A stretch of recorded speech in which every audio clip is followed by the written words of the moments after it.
ദൈവത്തിന്റെ അതിശുദ്ധമായ നാമത്തിന് മഹത്വമുണ്ടാകട്ടെ.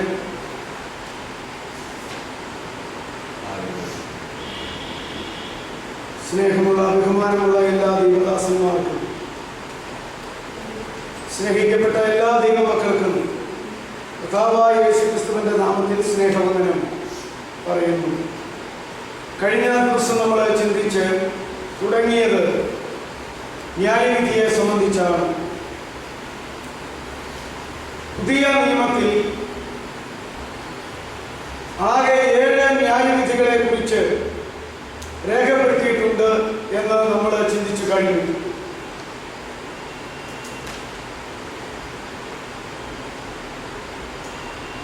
മനുഷ്യവർഗത്തിന്റെ പാപത്തെ കർത്താവിന്റെ മേലാക്കുകയും കാൽവരി ക്രൂശിൽ പാപത്തിന് സർവശക്തനായ ദൈവം ന്യായവിധിക്കുകയും ചെയ്തത് ഒന്നാമത്തേതായി നമ്മൾ ചിന്തിച്ചു. ദൈവമക്കളോടുള്ളതായിരിക്കുന്ന ബന്ധത്തിൽ അപ്പം നുറുക്കൽ ശുശ്രൂഷ നടത്തി അനുഭവിക്കുന്നതിനോടുള്ളതായ ആ സന്ദർഭത്തിൽ എല്ലാ ദൈവമക്കളും തന്നെ വിധിച്ച് ഒരുക്കമുള്ളവരായി തീരണമെന്നുള്ളതാണ് രണ്ടാമത്തെ വിധി. മൂന്നാമത്തെ വിധിയാണ് മറ്റുള്ളവർക്കായിട്ടുള്ളത്. ആദ്യം ദൈവമക്കളുടെ ന്യായവിധി, പിന്നീട് ഇസ്രായേലിന്റെ ന്യായവിധി, പിന്നീട് സകല ജാതികളുടെയും ന്യായവിധി, അവസാനം സകല പാപികളുടെയും ന്യായവിധി, പാപം ചെയ്ത് വീണുപോയ ദൂതന്മാരുടെ ന്യായവിധി. ഇങ്ങനെ 7 ന്യായവിധികൾ 7 കാലഘട്ടങ്ങളിലായി 7 വിഭാഗം ആളുകൾക്കായി രേഖപ്പെടുത്തിയിരിക്കുന്നു എന്ന് ചിന്തിച്ച് അവസാനിച്ചു. അതേ തുടർന്ന് ഇന്ന് എല്ലാ ന്യായവിധികളെയും പരാമർശിക്കുന്നു. ഈ 7 ന്യായവിധികൾക്കും ബാധകമായി തീരുന്ന അടിസ്ഥാനപരമായ പൊതു നിയമങ്ങളെ കുറിച്ച് ഇന്ന് ചിന്തിച്ച് അവസാനിപ്പിക്കാമെന്ന് കരുതുകയാണ്. പ്രധാനമായിട്ടും ആദ്യത്തെ 2 ന്യായവിധികൾ ഒഴിവാക്കിയിട്ട് മനുഷ്യർക്കും ദൂതന്മാർക്കും ഉള്ളതായ 5 ന്യായവിധികളെ സംബന്ധിച്ച് നോക്കുമ്പോൾ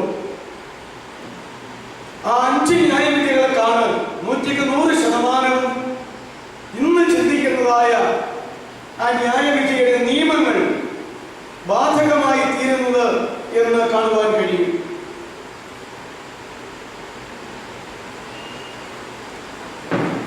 റോമാലേഖനം 2-ാം അധ്യായത്തിലാണ് ന്യായവിധിയുടെ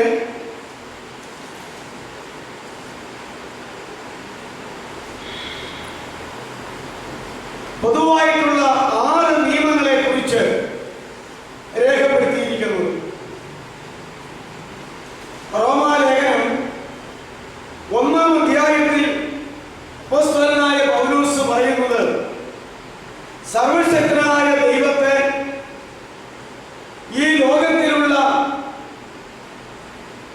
എല്ലാ ജാതികൾക്കും വെളിപ്പെടുത്തി കൊടുത്തിരുന്നു എങ്കിലും അവര് ദൈവത്തെ ദൈവമെന്ന് അറിഞ്ഞ് അംഗീകരിച്ച് ആ ദൈവത്തെ അനുസരിച്ച് ദൈവത്തിന്റെ ഹിതപ്രകാരം ജീവിക്കാത്തത് കൊണ്ട് ദൈവം അവരെ ന്യായം വിധിക്കുന്നു എന്നുള്ള വിഷയമാണ്. 2-ാം അധ്യായത്തിൽ യഹൂദന്മാർക്കും പ്രത്യേകമായി ദൈവം അവരും ദൈവത്തിന്റെ കൽപ്പനകളെ അനുസരിച്ച് ജീവിക്കാത്തത് കൊണ്ട് അവർക്കും അവരുടേതായ ന്യായവിധി ഉണ്ടാകും എന്നുള്ളതിനെ സംബന്ധിച്ചാണ്. അതുകൊണ്ട് ഈ 2 അധ്യായങ്ങൾ, റോമർ 1ഉം 2ഉം അധ്യായങ്ങൾ നമ്മൾ വായിക്കുമ്പോൾ അതിനകത്ത് ന്യായവിധിയെ കുറിച്ച് ധാരാളമായി പറയുന്നുണ്ട്.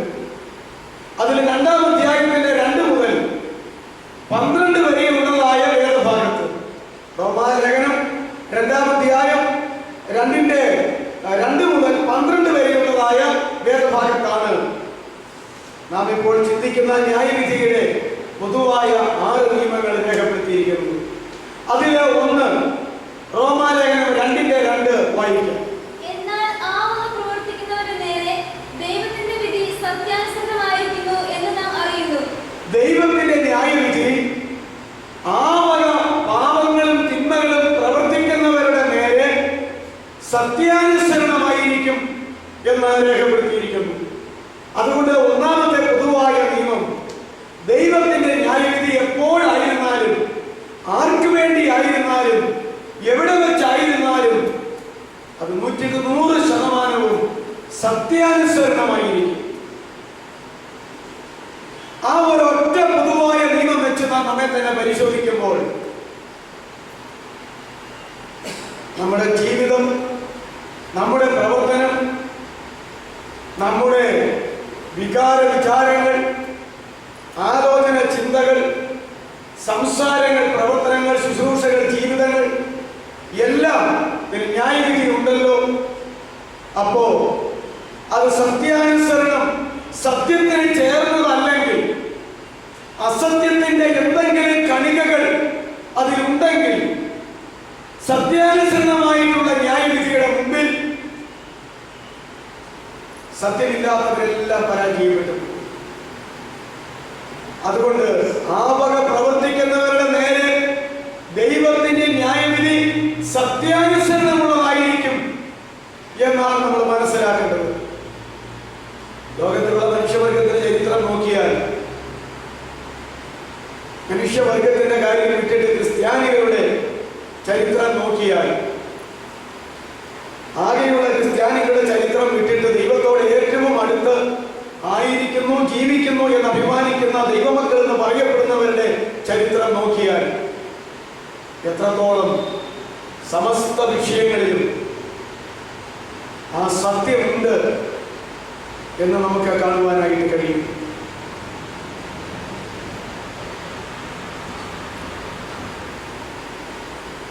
സത്യാനുസരണം എന്ന് പറയുമ്പോൾ ഞാൻ ആരാധനയോടുള്ളതായിരിക്കുന്ന ബന്ധത്തിൽ ഇവിടെ പറഞ്ഞു എന്ന് ഞാൻ ഓർക്കുന്നില്ല. കഴിഞ്ഞ ഏതോ ഒരു ക്ലാസ്സിൽ പറഞ്ഞ പോലെ ഞാൻ ഓർക്കുന്നു. ആരാധന കർത്താവായിരിക്കുന്ന യേശു വ്യാഖ്യാനിച്ച് വെളിപ്പെടുത്തി പഠിപ്പിച്ചപ്പോൾ സത്യ ദൈവത്തെ, സത്യ ആരാധകര് സത്യത്തിലും ആത്മാവിലും ആരാധിക്കണമെന്ന് യോഹന്നാന്റെ സുവിശേഷം 4-ാം അധ്യായത്തിൽ കർത്താവ് പറഞ്ഞിരിക്കുന്നു. അതുകൊണ്ട് സത്യത്തിലെ ആരാധന എന്താണ് എന്ന ആരാധനയുടെ 1ാമത്തെ പോയിന്റ് ചിന്തിക്കുമ്പോൾ സത്യത്തെ 3ആയിട്ട് തിരിക്കുവാനായി കഴിയും. 1, പുതിയ നിയമത്തിൽ കർത്താവായിരിക്കുന്ന ക്രിസ്തു യേശുവാണ് സത്യമെന്ന് നമുക്ക് കാണുവാൻ കഴിയും. ഞാൻ തന്നെ വഴിയും സത്യവും ജീവനുമാകുന്നു. 3 കാര്യങ്ങളാകുന്നു എന്ന വാക്യത്തിൽ പറയുന്നുവെങ്കിലും നമ്മുടെ ചിന്താവിഷയം താൻ തന്നെ സത്യമാകുന്നു. 2ാമത് യോഹന്നാന്റെ സുവിശേഷം 17-ാം അധ്യായത്തിൽ കർത്താവ് പറയുന്നു, പിതാവേ, എന്റെ ശിഷ്യന്മാരായ ഇവരെ അങ്ങ് സത്യത്താൽ വിശദീകരിക്കണമേ, നിന്റെ വചനം സത്യമാകുന്നു. അതുകൊണ്ട് വചനത്താൽ, സത്യത്താൽ ഇവരെ വിശദീകരിക്കണമേ. 1, യേശു ക്രിസ്തു സത്യമാണ്. 2, ദൈവത്തിന്റെ വചനം സത്യമാണ്. ഇനി 3ാമത്തെ സത്യം എന്ന് പറയുന്നത് ഈ ലോകത്തിലെ മനുഷ്യന്റെ ജീവിതത്തിൽ അവരുമായി മനുഷ്യൻ ബന്ധപ്പെടുന്ന സമസ്ത വിഷയങ്ങളിലും ഒരു സത്യവും ഒരസത്യവും ഉണ്ടാകും. സത്യത്തിന് വിരുദ്ധമായിട്ടുള്ളത് അസത്യവും, സത്യമായിട്ടുള്ളതെല്ലാം സത്യവും ഉണ്ടാകും. അത് മനുഷ്യ ജീവിതം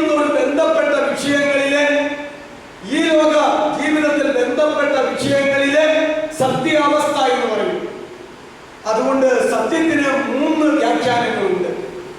സത്യത്തിലെ ആരാധന എന്ന് പറഞ്ഞാൽ ക്രിസ്തുവിൽ ആരാധിക്കണം, വചനത്തിൽ ആരാധിക്കണം, ക്രിസ്തുവിൽ നിന്ന് ആരാധിക്കണം, വചനത്തിന്റെ വ്യവസ്ഥയിൽ അടിയുറച്ച് ആരാധിക്കണം, സകലവിധമായ ജീവിത വിഷയത്തിലും സത്യം ചെയ്യുന്നവരായി ഇരുന്നു കൊണ്ട് ദൈവത്തെ ആരാധിക്കും. അതാ സത്യത്തിലെ ആരാധന. ഈ വചനം നാം പറയുമെങ്കിലും, ആത്മാവിന് സത്യത്തിലും ആരാധിക്കണമെന്ന് പറയുമെങ്കിലും, മറ്റുള്ളവരുടെ ആരാധന അങ്ങനെയല്ലെന്ന് നമ്മൾ വിധിക്കുമെങ്കിലും, എത്ര പേര് ഇപ്രകാരം സത്യത്തിലും ആത്മാവിലും ആരാധിക്കുന്നുണ്ട് എന്നുള്ളത് ദൈവത്തിന്റെ മുമ്പിൽ ഒരു വലിയ വിഷയമാണ്. ക്രിസ്തുവിൽ വേരുറച്ച് നിന്നുകൊണ്ട് ഉള്ള ആരാധന, വചനത്തിൽ അടിയുറച്ച് നിന്നുകൊണ്ട് വചനപ്രകാരമുള്ള ആരാധന, ഏത് വിഷയം നോക്കിയാലും അതിന്റെ സത്യം അനുസരിച്ച് ജീവിക്കുന്നവന്റെ ആരാധന. ആരാധിക്കാനായിട്ട് വരുന്ന വഴിക്ക് ആരെങ്കിലുമായിട്ടൊന്ന് സംസാരിക്കും, അപ്പൊ തന്നെ സംസാരത്തിൽ ഒരു കള്ളത്തരം വന്നു, ഒരു കള്ളം പറഞ്ഞു, ഒരു അസത്യം ഉണ്ടായി, ഒരു പോസ്റ്റ് പറഞ്ഞു പോരെ. എന്നിട്ട് പിന്നെ ഇവിടെ വന്നിരുന്നേച്ച് ആരാധിച്ചത് സത്യത്തിലും ആത്മാവിലുമാണെന്നുള്ള ഒരു എന്താ പറയുന്നത്, ഒരു വ്യക്തമായ ധാരണയിൽ, ഒരു മാനസികമായ സംതൃപ്തിയിൽ നമ്മൾ പിരിഞ്ഞു പോകുന്നു. നമ്മൾ ആ സംസാരിച്ച വിഷയത്തിലെ പോസ്റ്റ് അത് ദൈവത്തിന് ഇഷ്ടമല്ല, അസത്യം അത് ദൈവത്തിന് ഇഷ്ടമല്ല. ഇതെല്ലാം അർത്ഥം ഒന്നാണ്. നുണ എങ്കിലും ഗൗരവം വ്യത്യാസമുണ്ടെന്നേ ഉള്ളൂ. ആ നുണ പറഞ്ഞത് ദൈവത്തിന് ഇഷ്ടമല്ല. അപ്പോ ഇവന്റെ സത്യത്തിലെ ആരാധന ശരിയായിട്ടില്ല. അപ്പൊ നോക്കിക്കേ, എന്ന് പറഞ്ഞ പോലെ ഇനി ആരാധനയല്ല നമ്മുടെ വിഷയം, ന്യായവിധിയാണ്. അങ്ങനെ പ്രവർത്തിക്കുന്നവരുടെ നേരെയുള്ള ദൈവത്തിന്റെ വിധി മുഴുവൻ സത്യാനുസരണമായിരിക്കും. ആ സത്യത്തിന് 3 വിധമായിട്ടുള്ള അർത്ഥമുണ്ട്.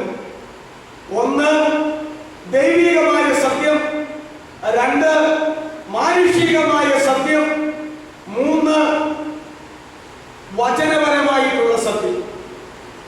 അതാണ് ക്രിസ്തുവാകുന്ന സത്യം, വചനമാകുന്ന സത്യം, സമസ്ത വിഷയങ്ങളിലെയും സത്യമാകുന്ന സത്യം. അതുകൊണ്ട് അതനുസരിച്ച് മാത്രമേ ന്യായവിധി ഉണ്ടാവുകയുള്ളൂ എന്നുള്ള കാര്യം നമ്മൾ മനസ്സിലാക്കേണ്ടതാണ്. ദൂതന്മാരെ വിധിച്ചാലും, പാപികളെ വിധിച്ചാലും, ദൈവമക്കളെ വിധിച്ചാലും, സകല ജാതികളെ വിധിച്ചാലും, ആ ന്യായവിധിയിലെല്ലാം ദൈവത്തിന്റെ ന്യായവിധി സത്യാനുസരണമായിരിക്കും എന്ന് നമ്മൾ മനസ്സിലാക്കേണ്ടതാണ്. ആ വചനത്തിന് യാതൊരു മാറ്റവും. അതുകൊണ്ട് പ്രിയ ദൈവമക്കളെ, നമ്മുടെ ഈ ലോക ജീവിതത്തിൽ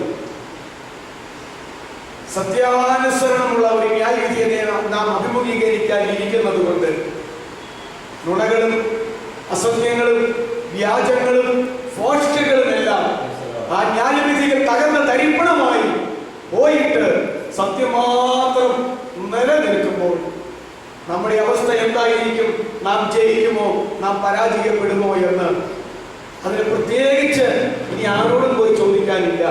ഈ ഇരിക്കുന്ന ഇരിപ്പിൽ ഈ വചനമാകുന്ന കണ്ണാടിയിലേക്ക് നോക്കിക്കൊണ്ട് നമ്മുടെ ഹൃദയത്തിൽ ഒന്ന് വിധിക്കാൻ കഴിയും.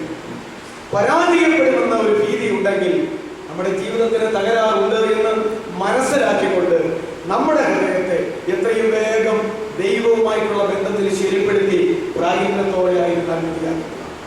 രണ്ടാമത്തെ പൊതുവായ നിയമത്തിലേക്ക് നമുക്ക് കടന്നു വരാം. റോമാലേഖനം 2-ാം അധ്യായം അതിന്റെ 5-ാമത്തെ വാക്യം. റോമാലേഖനം 2-ാം അധ്യായം അതിന്റെ 5-ാമത്തെ വാക്യം.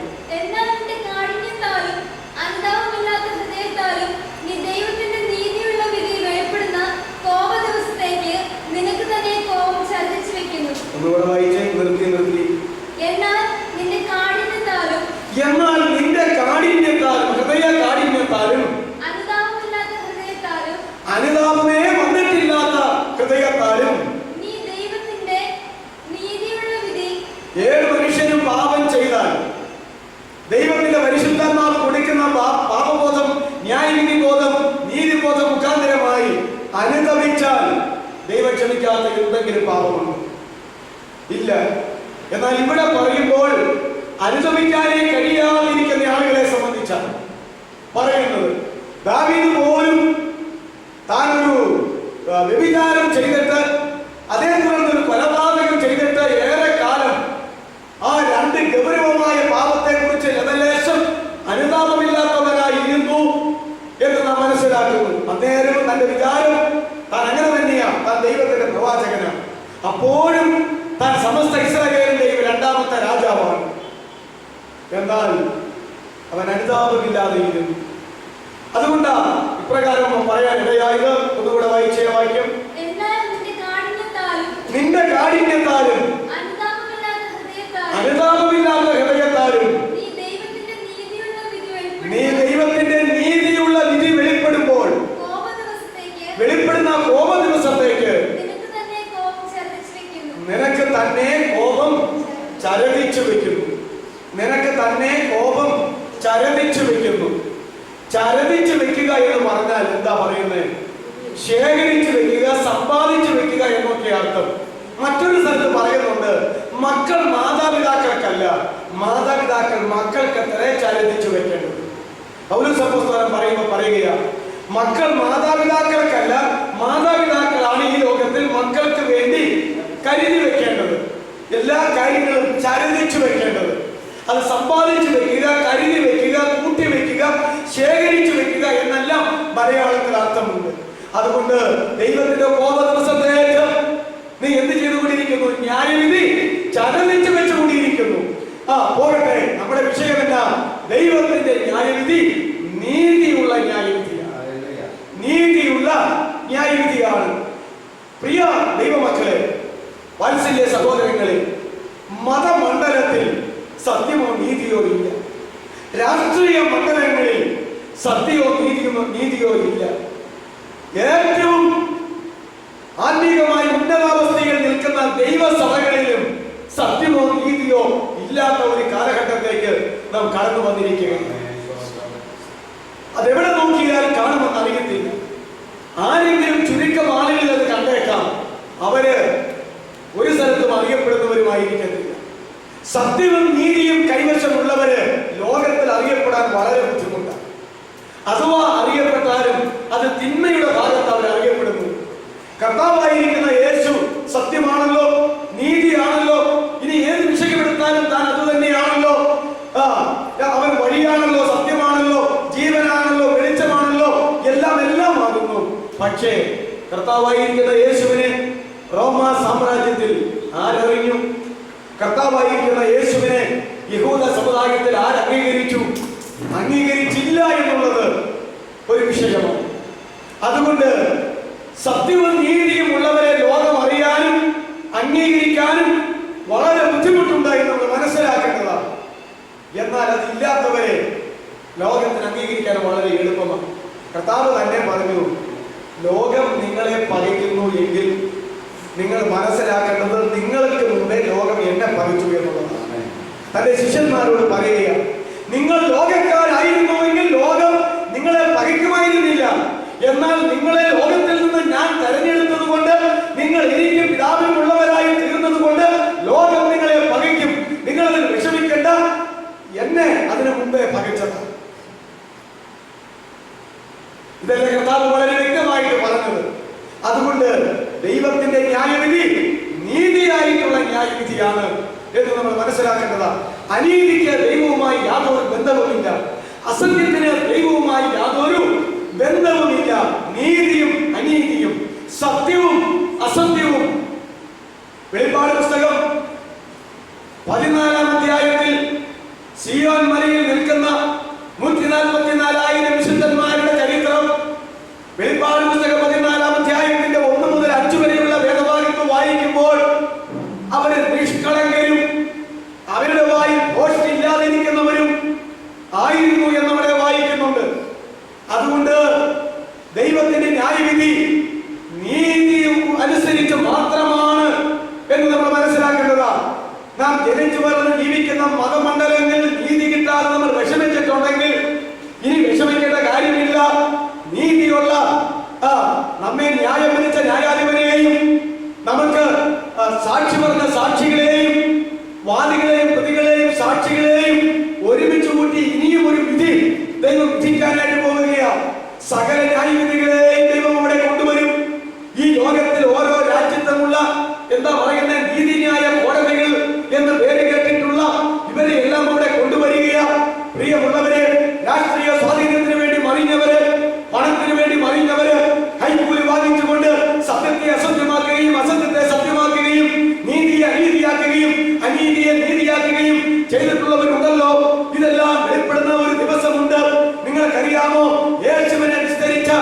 ഗവർണറായി നിന്ന് ന്യായാധിപനായി നിന്ന് വിസ്തരിച്ച ആ പീലാത്തോസിനെയും യേശുവിനെയും അതിന് അനുകൂല സാക്ഷികളായിരുന്ന യഹൂദന്മാരെയും റോമൻ പടയാളികളെയും ഒക്കെ കർത്താവിനോട് മനസ്സിലുള്ളവരായ സ്നേഹമുള്ളവരായ ചുരുക്കം ആളുകൾ ആ കൂടെ ഉണ്ടായിരുന്നു.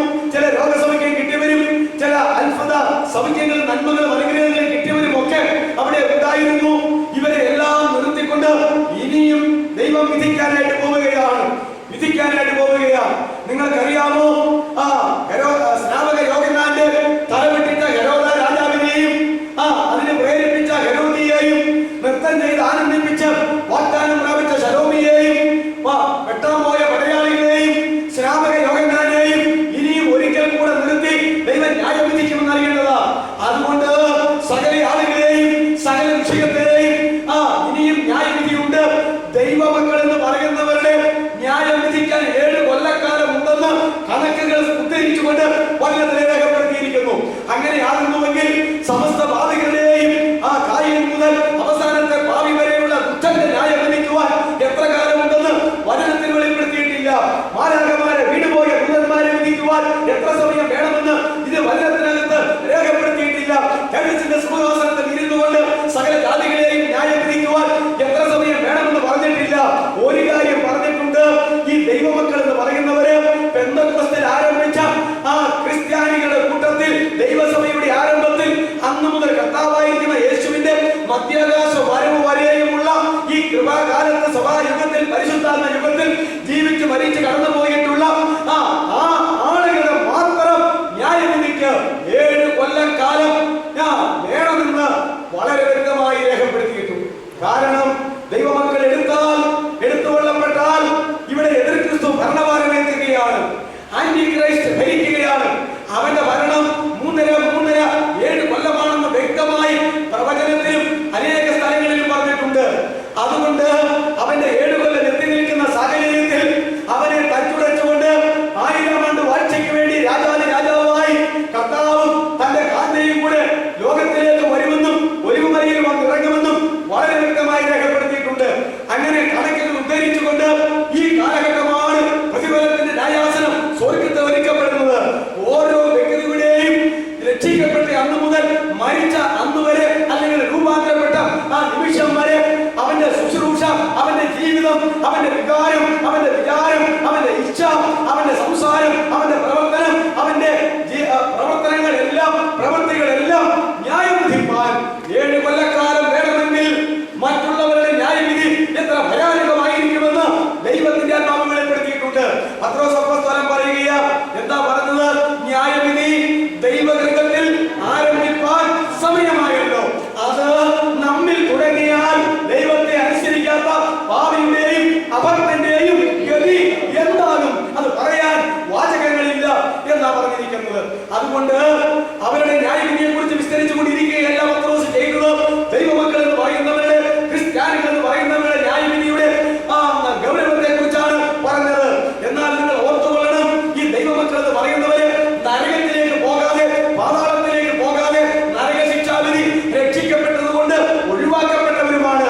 എന്നാൽ അവരുടെ ജീവിതത്തിനും പ്രവർത്തനത്തിനും തക്കവണ്ണം പ്രതിഫലം കൊടുക്കാൻ ഉണ്ടോ എന്ന് അറിയേണ്ടതിലേക്ക് സമസ്തമായി അവരുടെ ജീവിതത്തെയും ശുശ്രൂഷകളെയും എല്ലാം വ്യക്തമായി ന്യായം വിധിച്ചിട്ട് അതിനെ 7 കൊല്ലക്കാലം എടുക്കുമെന്ന് വളരെ വ്യക്തമായി രേഖപ്പെടുത്തിയിട്ടുണ്ട്. അതുകൊണ്ട് ദൈവത്തിന്റെ ന്യായവിധി നീതിയുള്ള ന്യായവിധി ആയിരിക്കും. അനീതിക്ക് യാതൊരു സ്ഥാനവുമില്ല. ന്യായാധിപനായിരിക്കുന്ന യേശു, അത് വേറൊരു വിഷയമാണ്. ന്യായാധിപനെ കുറിച്ച് നമുക്ക് പിന്നീട് ചിന്തിക്കാം. എല്ലാ ന്യായവിധികളുടെയും ന്യായാധിപൻ ആര് തന്നെയാ? കർത്താവായിരിക്കുന്ന യേശു. അവൻ എങ്ങനെയാ ന്യായാധിപ വേഷവുമായി കടന്നു വന്നിരിക്കുന്നത്? വെളിപ്പാട് പുസ്തകം 1-ാം അധ്യായത്തിൽ യേശുവിന്റെ ന്യായാധിപ വർണ്ണനയെ കുറിച്ച്, വേഷവിധാനങ്ങളെ കുറിച്ച് അവിടെ രേഖപ്പെടുത്തിയിട്ടുണ്ട്. ഇവിടെ ജനിച്ചു വളർന്ന് ജീവിച്ച യേശുവിന്റെ കാര്യമല്ല അവിടെ പറഞ്ഞിരിക്കുന്നത്. 3.5 കൊല്ലം ഇവിടെ പ്രവർത്തിക്കാൻ നടന്ന യേശുവിന്റെ കാര്യമല്ല പറഞ്ഞിരിക്കുന്നത്. തന്നോട് സംസാരിക്കാൻ ഒരു കാലനാദത്തിന് തുല്യമായ ഒരു നാദം യോഹന്നാൻ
പിന്നെയോ രക്ഷ വ്യക്തിപരമായിരിക്കുന്നത് പോലെ തന്നെ ശിക്ഷയും വ്യക്തിപരമാകയാൽ രക്ഷിക്കണോ ശിക്ഷിക്കണോ എന്നറിയാനും രക്ഷിക്കപ്പെട്ടവർക്ക് അവരവരുടെ പ്രവൃത്തിക്ക് തക്കവണ്ണം പ്രതിഫലം കൊടുക്കാനും വ്യക്തിപരമായിട്ട് മാത്രമേ കടന്നു പോവുകയുള്ളൂ. മറ്റേ ബന്ധങ്ങളെല്ലാം ഇവിടുത്തെ മരണത്തോടുകൂടെ ശവക്കുഴിയോടുകൂടെ പര്യവസാനിക്കുകയാണ് ചെയ്യുന്നത്. പിന്നീട് അവര് പ്രത്യേകം വ്യക്തിത്വങ്ങളാകുന്നു എന്ന് നമ്മൾ അറിയേണ്ടതാണ്. ആകയാൽ ഞാൻ പറഞ്ഞു വരുന്നത്, പ്രിയ സഹോദരങ്ങളെ, ദൈവത്തിന്റെ ന്യായവിധി ഒന്നാമത് സത്യാനുസൃതമായിരിക്കും, രണ്ടാമത് അത് നീതിപ്രകാരം മാത്രമുള്ളതായിരിക്കും. വേഗം നമുക്ക് കടന്നു പോകാം. റോമാലേഖനം 2:6 വാക്യം വായിക്കാം.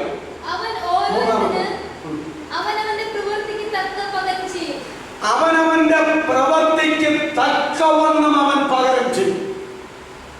പ്രവൃത്തിക്ക് തക്കവണ്ണം അവൻ പകരം ചെയ്യും. അപ്പോ പ്രവൃത്തിക്ക് അനുസരണമായിട്ടാണ് ന്യായവിധി. പ്രവൃത്തിക്ക് അനുസരണമായിട്ടാണ് ന്യായവിധി. എന്തെല്ലാം പ്രവൃത്തികളാണ് നമുക്കുള്ളൂ. നാം എല്ലാവരും പ്രവർത്തിക്കുന്നവരാണ്. 24 മണിക്കൂറും പ്രവർത്തിക്കുന്നവരാണ് ഒരർത്ഥത്തിൽ ഇപ്പോൾ ആധുനിക ലോകത്ത്. അവനവന്റെ പ്രവൃത്തിക്ക് തക്കവണ്ണം പകരം ചെയ്യും എന്നാ പറഞ്ഞിരിക്കുന്നത്. ഗൗരവമായ ന്യായവിധിയെ കുറിച്ച് റോമാലേഖനത്തിൽ പറയുന്നത് കൊണ്ട് പ്രവൃത്തിക്ക് തക്കവണ്ണം നമ്മുടെ എല്ലാ പ്രവൃത്തികളും നമ്മളത് മറന്നുപോയിട്ടുണ്ട്. എവിടെ വെച്ച് എന്തെല്ലാം പ്രവർത്തിച്ചിട്ടുണ്ട് എന്നുള്ളത് വിട്ടുപോയിട്ടുണ്ട്, ഓർമ്മ പോലുമില്ല. പക്ഷേ ദൈവം തമ്പുരാൻ അതെല്ലാം ഓർത്തുകൊണ്ടേയിരിക്കുന്നു. അതുകൊണ്ട് പ്രവൃത്തിക്ക് തക്കവണ്ണമാണ് ന്യായവിധി എന്ന് രേഖപ്പെടുത്തിയിരിക്കുന്നു. പ്രവൃത്തികളുടെ ഒരു ലിസ്റ്റ് എടുത്താൽ ഒരു ദിവസം തന്നെ എന്തെല്ലാം പ്രവൃത്തികൾ, എത്ര തരം പ്രവൃത്തികൾ, എത്ര എണ്ണം, ജീവിതകാലത്തെ മുഴുവൻ ലിസ്റ്റ് എടുത്താൽ അതിന് തക്കവണ്ണമുള്ള ന്യായവിധി ആയിരിക്കും എന്ന് പറഞ്ഞിരിക്കുന്നു. 3 കാര്യങ്ങൾ പറഞ്ഞു. നാലാമത് റോമാലേഖനം 2:9-10 വാക്യങ്ങൾ. തിന്മ പ്രവർത്തിക്കുന്ന ഏത് മനുഷ്യാത്മാവിനും കഷ്ടവും സങ്കടവും ആദ്യം യഹൂദനും പിന്നെ യവനനും വരും. തിന്മ പ്രവർത്തിക്കുന്ന ഏതൊരു മനുഷ്യനും ആദ്യം യഹൂദനും പിന്നെ യവനനും കഷ്ടവും സങ്കടവും വരും. എന്താ ഈ പറഞ്ഞത്? ആദ്യം ആർക്കാ വരുന്നതെന്ന് അവിടെ പറയുന്നത്? യഹൂദന്. പിന്നെ ആർക്കാ വരുന്നത്? യവനന്, ജാതികൾക്ക്. എന്താ ഈ പറഞ്ഞതിന്റെ അർത്ഥം? ഒന്നുകൂടെ അടുത്ത വാക്യോടെ വായിച്ചേ. നന്മ പ്രവർത്തിക്കുന്ന ഏവനും മഹത്വവും മാനവും സമാധാനവും ആദ്യം യഹൂദനും പിന്നെ യവനനും വരും. അപ്പോ തിന്മ പ്രവർത്തിക്കുന്നവനും നന്മ പ്രവർത്തിക്കുന്നവനും അതതിന് തക്കവണ്ണമുള്ള പ്രതികാരം, പ്രതിഫലം ഒക്കെ ആദ്യം ആർക്ക് വരും? യഹൂദന് വരും. പിന്നെ ആർക്ക് വരും? വിജാതികർക്ക് വരും. എന്താ ഈ പറഞ്ഞത്? അതിന്റെ അർത്ഥം ഓരോ മനുഷ്യനും ഓരോ പദവി ഇവിടെ ലോകത്തിൽ ദൈവം വെച്ചിട്ടുണ്ട്.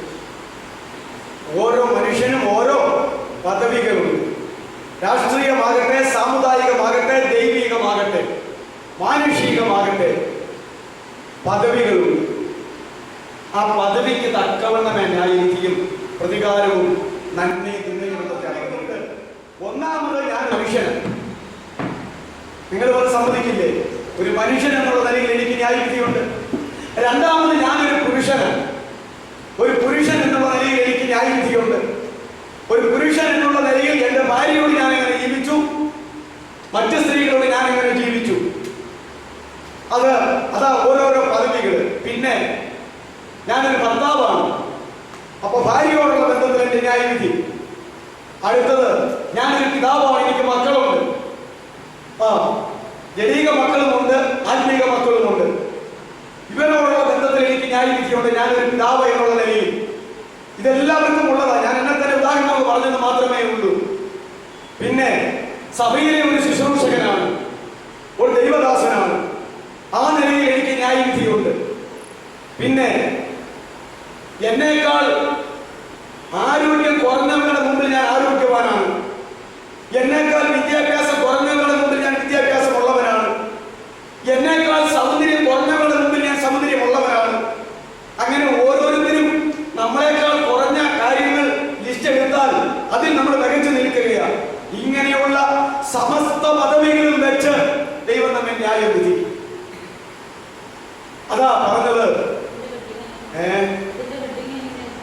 അതിന്റെ ഹെഡിങ് അവനവന് ലഭിച്ചിരിക്കുന്ന പദവിക്ക് തക്കവണ്ണമുള്ള ന്യായവിധി. പദവിക്ക് തക്കവണ്ണമുള്ള ന്യായവിധി. അതാ 2:9-10. യഹൂദന് പ്രത്യേക പദവി, ജാതിക്ക് പ്രത്യേക പദവി. ഇവരുടെ രണ്ടുപേരുടെയും അവസ്ഥകൾ വേദപുസ്തകത്തിൽ പറഞ്ഞിട്ടുണ്ട്. യഹൂദന്മാർക്ക് ശ്രേഷ്ഠതയുണ്ടോ? എല്ലാ തരത്തിലും ഉണ്ട്. വെളിപ്പാടുകൾ അവരുടെ പക്കലാണ്, പിതാക്കന്മാർ അവർക്കുള്ളതാ, ന്യായപ്രമാണം അവർക്കാ ലഭിച്ചത്, അല്ലേ? ഇങ്ങനെ ഒറ്റപ്പെട്ടി കാര്യങ്ങൾ യഹൂദനെ സംബന്ധിച്ച് പറയുന്നുണ്ട്. ജാതികളോട് പറഞ്ഞു എഫേസ്യ ലേഖനത്തിൽ, ലോകത്തിൽ നിങ്ങൾ ദൈവമില്ലാത്തവരുമായിരുന്നു എന്ന് ഓർത്തുകൊള്ളുവിൻ. ആ കാലത്ത് നിങ്ങൾ ദൈവത്തെ കൂടാതെയുള്ളവരും അതെ അഗ്രകർമ്മികളാ അല്ല പരിച്ഛേദനക്കാരാൽ അഗ്രകർമ്മികൾ എന്ന് വിളിക്കപ്പെട്ടവരും ഇങ്ങനെ പറഞ്ഞു വരുന്നുണ്ടല്ലോ. ലോകത്തിൽ ദൈവമില്ലാത്തവരുമായിരുന്നു എന്ന് ഒരു ലിസ്റ്റ് പറയുകയാ, നിങ്ങൾ ഓർത്തുകൊള്ളുവിൻ. അങ്ങനെ ജാതികളെ സംബന്ധിച്ചും യഹൂദന്മാരെ സംബന്ധിച്ചും പുതിയ നിയമത്തിൽ ഉടനീളം അവരവരുടെ അവസ്ഥകളെ വെളിവാക്കിയിട്ടുണ്ട്. അത് വെച്ചാ പറയുന്നത് ജാതികളെക്കാൾ പദവി കൂടിയവരാണ് ആര്? ഇപ്പൊ തന്നെ നമുക്കറിയാമല്ലോ.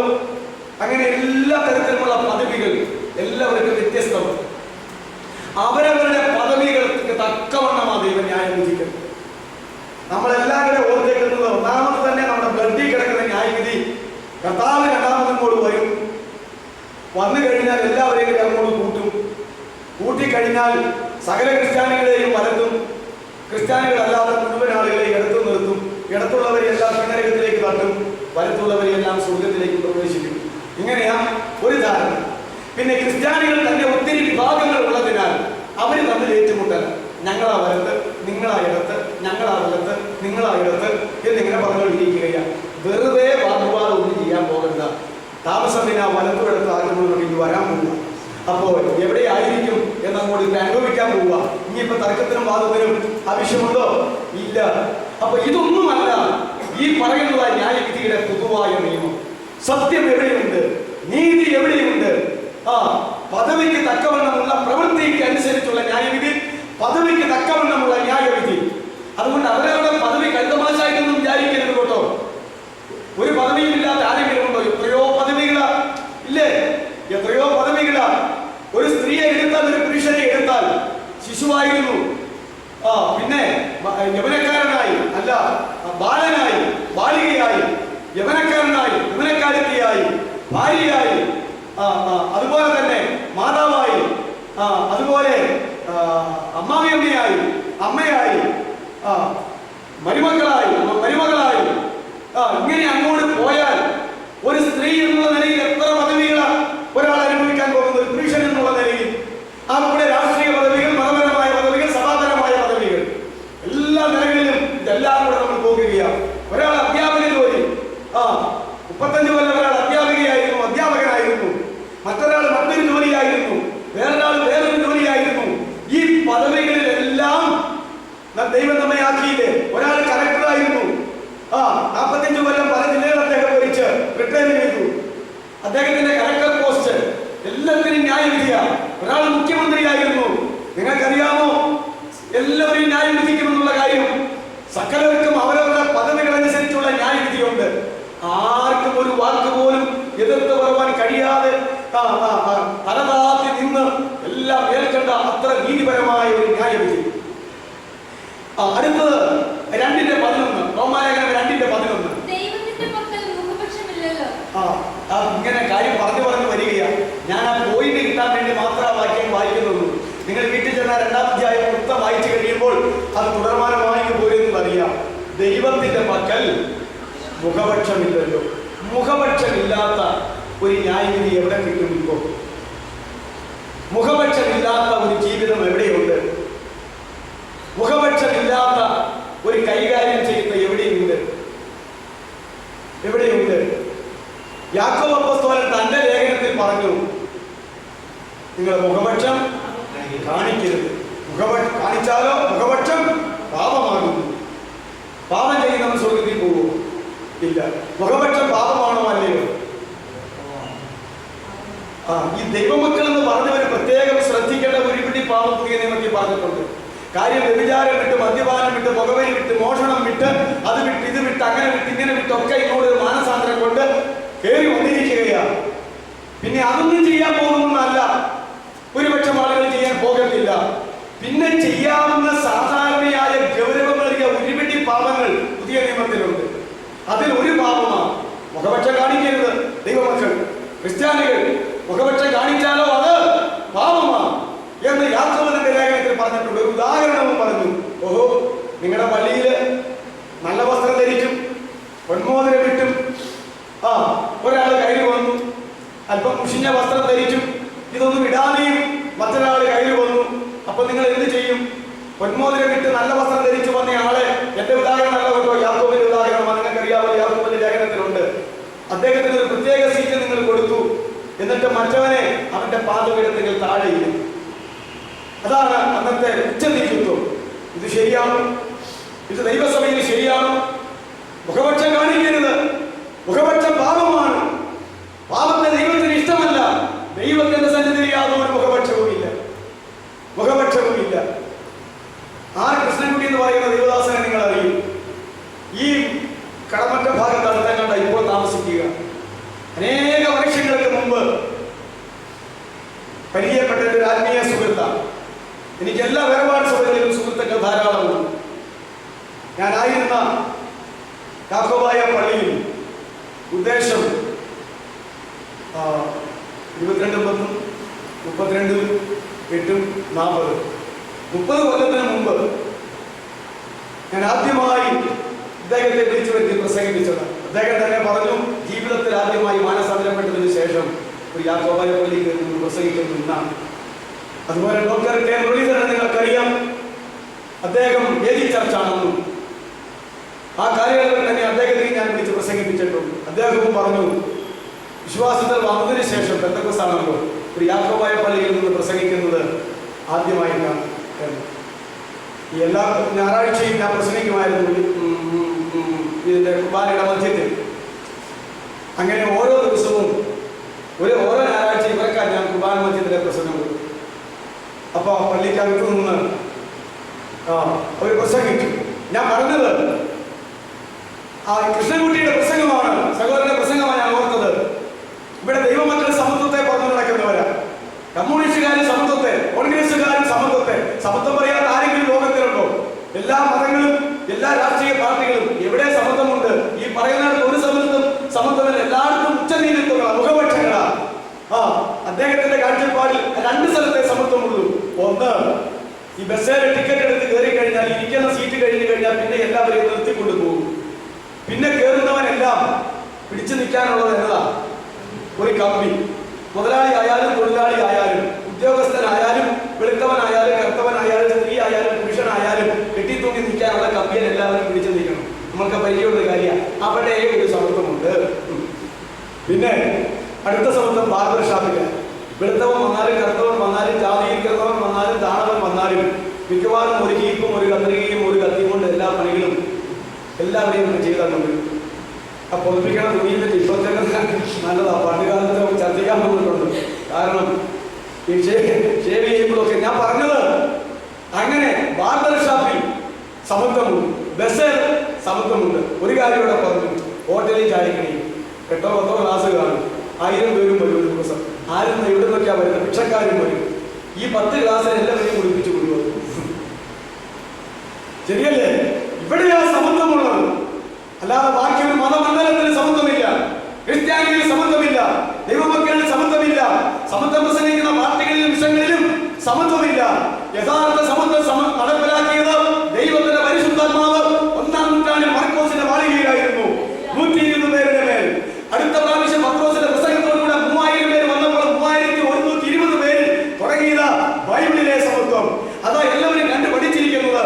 എന്നാൽ ആ സമത്വം ദൈവമക്കൾ തട്ടിക്കളഞ്ഞപ്പോൾ പ്രിയമുള്ളവരെ, മറ്റുള്ളവര് ആ സമത്വത്തിലേക്ക് കടന്നു വരുവാനായിട്ട് അവര് ഇടയായി. എന്നാൽ അവരെങ്ങനെ അത് ശരിയാക്കാൻ നോക്കി?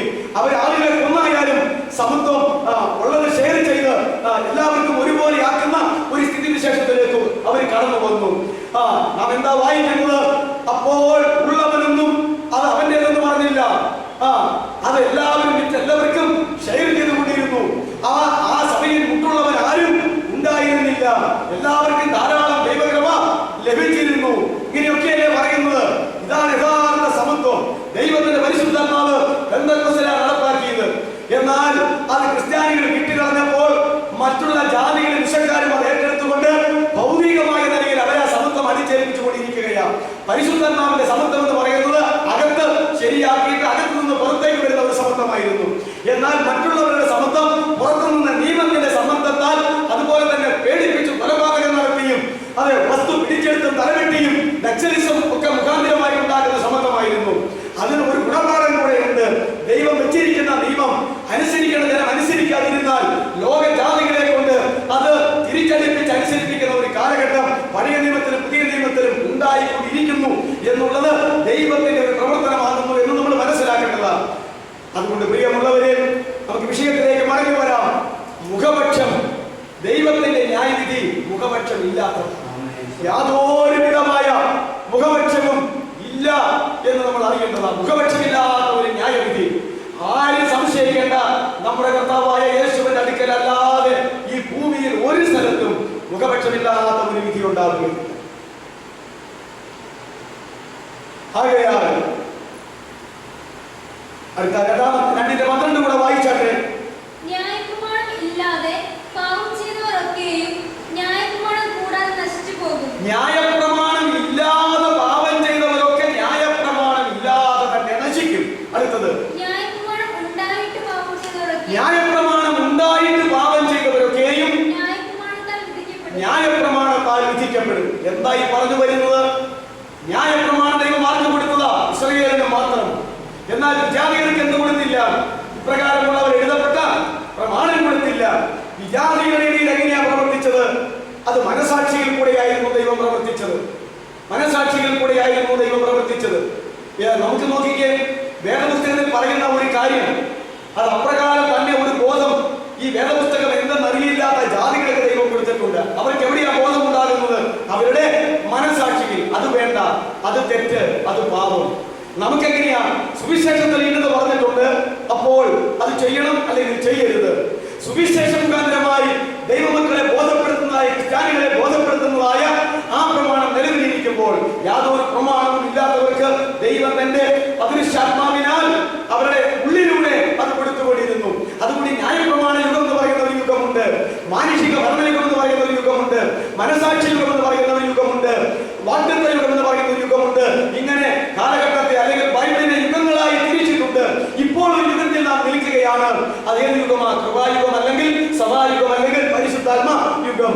എന്നാൽ ഇനി ന്യായവിധിയുടെ മറ്റൊരു യുഗം വരാനായിട്ട് പോകുന്നു. ആകയാൽ ഇവിടെ നമ്മൾ മനസ്സിലാക്കുന്നത് അവനവന് ലഭിച്ച അറിവനുസരിച്ചാണ് ന്യായവിധി. അവനവന് ലഭിച്ച പ്രമാണമനുസരിച്ചാണ് ന്യായവിധി. അതാ ഇവിടെ പറയുന്നത്. ന്യായപ്രമാണം ഇല്ലാതെ ജീവിച്ചവര് ന്യായപ്രമാണം കൂടാതെ ന്യായം വിധിക്കപ്പെട്ടു പോകും. ന്യായപ്രമാണം ഉണ്ടായിട്ട് ജീവിച്ചവര് ന്യായപ്രമാണത്താൽ ന്യായം വിധിച്ച് അതിന് തക്കവണ്ണം പ്രാപിക്കും. അപ്പോൾ ജാതികളെയും യഹൂദന്മാരെയും കുറിച്ച് പൗലോസ് അവിടെ പറഞ്ഞു വരുന്നത്. എന്നാൽ പൗലോസ് തന്നെ പറഞ്ഞിട്ടുണ്ട് 3 കൂട്ടരേ ഉള്ളൂ എന്ന്. അതാരാ? യഹൂദനും യവനും ദൈവസഭയ്ക്കും ഇടർച്ചയില്ലാത്തവരായി ജീവിക്കണം. അന്ന് 3 ഉള്ളൂ, യഹൂദൻ യവനൻ. കുറച്ചുകൂടെ വന്നു കഴിഞ്ഞപ്പോൾ പെന്തക്കോസ്ത് മുതൽ കർത്താവിന്റെ കാലം മുതൽ സുവിശേഷം പറഞ്ഞപ്പോൾ യഹൂദന്മാരിൽ നിന്നും യവനന്മാരിൽ നിന്നും രക്ഷിക്കപ്പെട്ട് വന്നവരെ ദൈവസഭ എന്ന് പറഞ്ഞു. അതുകൊണ്ട് പൗലോസ് പറയുക, യഹൂദന്മാർക്ക് ഇടർച്ചയായി ജീവിക്കരുത്, യവനന്മാർക്ക് ഇടർച്ചയായി ജീവിക്കരുത്, ദൈവസഭക്കാർക്കും ഇടർച്ച ഉണ്ടാക്കി ജീവിക്കരുത്. അപ്പോൾ പുതിയ നിയമത്തിൽ ഇങ്ങനെ 3 കൂട്ടർ വന്നു. എന്നാൽ പൗലോസ് റോമർക്ക് ലേഖനം എഴുതുമ്പോൾ അവർക്ക് പരിചയമുള്ള ദൈവമക്കളെ അവർക്ക് പരിചയക്കുറവ്, അവർക്ക് പരിചയമുള്ള യഹൂദന്മാരെയും യവനന്മാരെയും സംബന്ധിച്ചുള്ള കാര്യങ്ങളാണ് ഈ പറഞ്ഞു വരുന്നത്. അതുകൊണ്ട് ലഭിച്ച പ്രമാണം അനുസരിച്ച്, ലഭിച്ച നിയമം അനുസരിച്ച്, ലഭിച്ച പരിജ്ഞാനം അനുസരിച്ച്, ലഭിച്ച അറിവനുസരിച്ച് തന്നെ ന്യായവിധി ഉണ്ടാകും. അംഗീകരിച്ചോ അംഗീകരിച്ചില്ലയോ എന്നുള്ളതല്ല വിഷയം, അത് ന്യായവിധിയിലാണല്ലോ ഒഴിവാകുന്നത്. ലഭിച്ച പ്രമാണം, ലഭിച്ച കൽപ്പനകൾ, ലഭിച്ച അറിവനുസരിച്ച് ന്യായവിധി ഉണ്ടാകും. ഇപ്പോൾ എത്ര പോയിന്റ് ഞാൻ പറഞ്ഞു? 6 പോയിന്റ്. എല്ലാ ന്യായവിധിക്കും ഈ 6 പോയിന്റ് പൊതു നിയമമായി ദൈവം വെച്ചിരിക്കുകയാണ്. ആധാരം എഴുതാൻ അവിടെ ചെന്ന് കഴിയുമ്പോൾ ഓരോ സ്ഥലത്തെ വസ്തുവിനെ താരിഫ് വരപ്പോൾ വലിയ ബോർഡാക്കി എഴുതി വെച്ചിട്ടുണ്ട്. ഞാൻ ഈയിടെ പല ആധാരങ്ങളും എല്ലാ സ്ഥലത്തും വളരെ വിസ്തരിച്ച് എഴുതി വെച്ചിട്ടുണ്ട്. എന്ന് പറയുന്ന പോലെ കർത്താവിനെ ന്യായവിധിയിലേക്ക് ചെല്ലുമ്പോഴേ തന്റെ പ്രമാണങ്ങളെല്ലാം അവിടെ എഴുതി നോക്കി വെച്ചിരിക്കുകയാണ്. വന്നിരിക്കുന്ന എല്ലായിടത്തും ഉണ്ട്. അതുകൊണ്ട് ഈ 6 നിയമങ്ങൾ ഒരിക്കലും ആർക്കും മാറുകയില്ല എന്ന് ഓർക്കണം. അടുത്ത വിഷയത്തിലേക്ക് നമുക്ക് കടന്നു വരാം. ഇനി ഒരു മനുഷ്യനോടുള്ളതായിരിക്കുന്ന ബന്ധത്തിൽ അവൻ ആരുമാകട്ടെ എന്തിനെല്ലാം ന്യായം വിധിക്കും. ഇനി അടുത്ത പോയിന്റ് അതാണ്. ഒരു മനുഷ്യനോടുള്ളതായിരിക്കുന്ന ബന്ധത്തിൽ അവനെ എന്തെല്ലാം വിഷയത്തിനാണ് ന്യായം വിധിക്കുന്നത്. ഇപ്പോൾ ന്യായവിധിയുടെ പടികൾ അല്ലെങ്കിൽ പൊതുവായ നിയമങ്ങളായിരുന്നു നമ്മൾ ആരെണ്ണം എഴുതിയത്. ഇനി അതില് ഒന്നാമത്തത് വാക്കിന് ന്യായവിധി. മനുഷ്യരുടെ വാക്കിന് ന്യായവിധിയുണ്ട്. എടുത്തു പറഞ്ഞിരിക്കുകയാണ് മത്തായി 12:36. മത്തായി 12:36. എന്നാൽ മനുഷ്യർ പറയുന്ന ഏത് നിസ്സാര വാക്കിനും ന്യായവിധി ദിവസത്തിൽ കണക്ക് ബോധിപ്പിക്കേണ്ടി വരുമെന്ന് ഞാൻ നിങ്ങളോട് പറയുന്നു. ഇതാരാ പറഞ്ഞത്?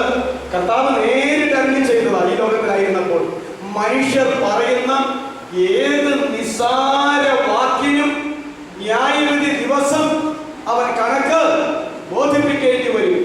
നമ്മളോർക്കും അതെങ്ങനെയാ? മറന്നുപോയല്ലോ. 62ഓളം വയസ്സായ എനിക്ക് എത്ര കൊല്ലത്തെ കാര്യം ഓർമ്മയുണ്ട്. ഇപ്പൊ മറവി വളരെ കൂടിയിരിക്കുന്നത് കൊണ്ട് ഭയങ്കര മറവിയാണ്. ചെറുപ്പകാലങ്ങളിലെ കാര്യം ഒട്ടും അറിയത്തില്ല. കുറെ കൂടി യവനകാലത്തിലെ കാര്യങ്ങളൊക്കെ ഇപ്പോഴും ഓർമ്മയുണ്ട്. ഇപ്പോഴും മറവിയാണ്. അപ്പൊ ഞാൻ പറഞ്ഞത് മനുഷ്യൻ പറയുന്ന ഏത് നിസ്സാര വാക്കിനും എന്ന ന്യായവിധിയുടെ ദിവസത്തിൽ അവൻ കണക്ക് ബോധിപ്പിക്കേണ്ടി വരും. ഏത് വാക്കിനും, മനുഷ്യന്റെ ഓരോ ചെറിയ വാക്കിനും ന്യായവിധിയുണ്ട്. ഈ പ്രഭാഷണത്തിൽ പറഞ്ഞു, മൂഢ എന്ന് വിളിച്ചാൽ ഒരുത്തനെ നീ എവിടെ പോകും? അഗ്നിനരകത്തിൽ പോകും. നീ സാര എന്ന് വിളിച്ചാൽ നീ എവിടെ പോകും? ന്യായാധിപസഭയുടെ മുമ്പിൽ പോകും. അതെന്ത് വർത്തമാനമാണ്? അങ്ങനെയാണെങ്കിൽ പിന്നെ ആരാ സ്വർഗ്ഗത്തിൽ പോകാനുള്ളത്? നമ്മളൊക്കെ എന്താ പറയുന്ന ഓരോരോ കാര്യം പറയുന്നത്? വീട്ടിയാൻ, പമ്പര വീട്ടി, പോളിഷ് എന്നൊക്കെ അറിയാവുന്ന സകല ഭാഷയിലും നമ്മളിത് പറയാറില്ലേ? മൂഢ എന്ന് വിളിച്ചാൽ നീ എവിടെ പോകും? അഗ്നിനരകത്തിൽ പോകും. നിസാര എന്ന് വിളിച്ചാൽ ന്യായാധിപ സംഘത്തിന്റെ മുമ്പിൽ നിൽക്കേണ്ടി വരും. അതുകൊണ്ട് പുതിയ നിയമത്തിൽ പറഞ്ഞു, നിങ്ങളുടെ വാക്കുകൾ ഉപ്പിനാൽ ഇഞ്ചി വരുത്തിയതും കൃപയോട് കൂടിയതും ആയിരിക്കട്ടെ. ചീത്തത്തരം പൊട്ടച്ചൊല്ലി കളിവാക്കി ചേർച്ചയില്ലാത്തത് ഒന്നും വായിൽ നിന്ന് വീടരുത്. ദൈവമേ, എനിക്ക് പേടിയാകുന്നു. എന്തെല്ലാമാ വീടിരിക്കുന്ന ചീത്തത്തരം പൊട്ടച്ചൊല്ലി കളിവാക്കി ചേർച്ചയില്ലാത്തത് ഒന്നും ദൈവമക്കളുടെ വായിൽ നിന്ന് വീഴരുത്. എപ്പോഴും വാക്കുകൾ കൃപയോട് കൂടിയതും ഉപ്പിനാൽ രുചി വരുത്തിയതുമാകട്ടെ. ഭക്ഷണ പദാർത്ഥങ്ങൾക്ക് രുചി വരുത്തുന്നത് ഉപ്പിനാലാണല്ലോ. അതുങ്ങൾക്ക് സംസാരിക്കുന്ന വചനങ്ങളെല്ലാം ഉപ്പിനാൽ രുചി വരുത്തട്ടെ. എന്താ ഈ ഉപ്പിന് കാലമില്ലാതെ പോയാൽ എന്തുകൊണ്ട് രസം വരുത്താം?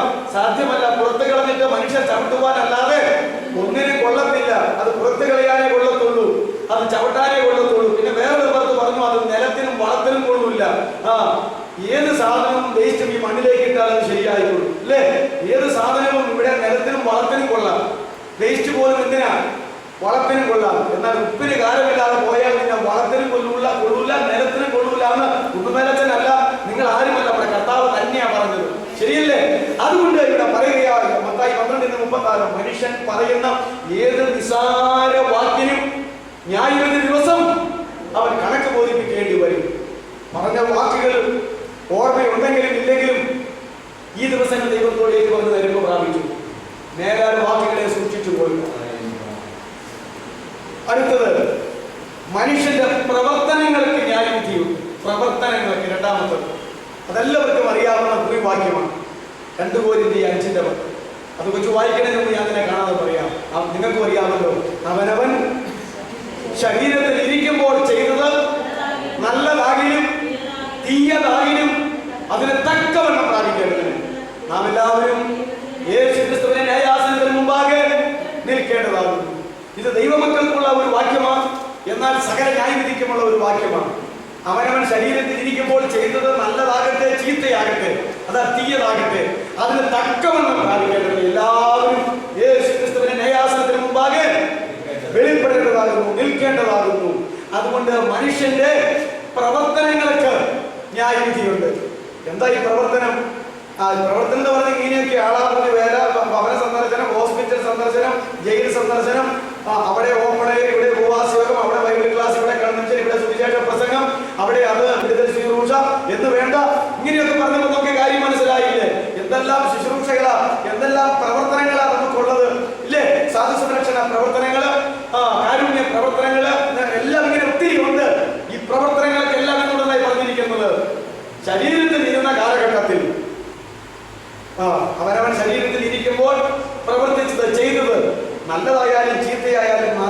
തക്കവണ്ണം പ്രാപിക്കാൻ എല്ലാവരും യേശുക്രിസ്തുവിന്റെ ന്യായാസനത്തിന് മുമ്പാകെ നിൽക്കേണ്ടി വരും.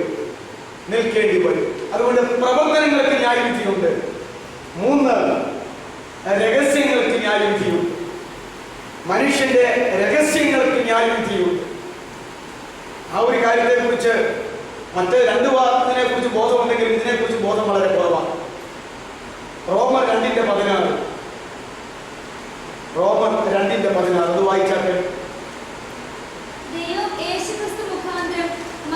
ദൈവം യേശുക്രിസ്തു മുഖാന്തരം മനുഷ്യരുടെ രഹസ്യങ്ങളെ എന്റെ സുവിശേഷ പ്രകാരം ന്യായം വിധിക്കുന്ന നാളിൽ തന്നെ.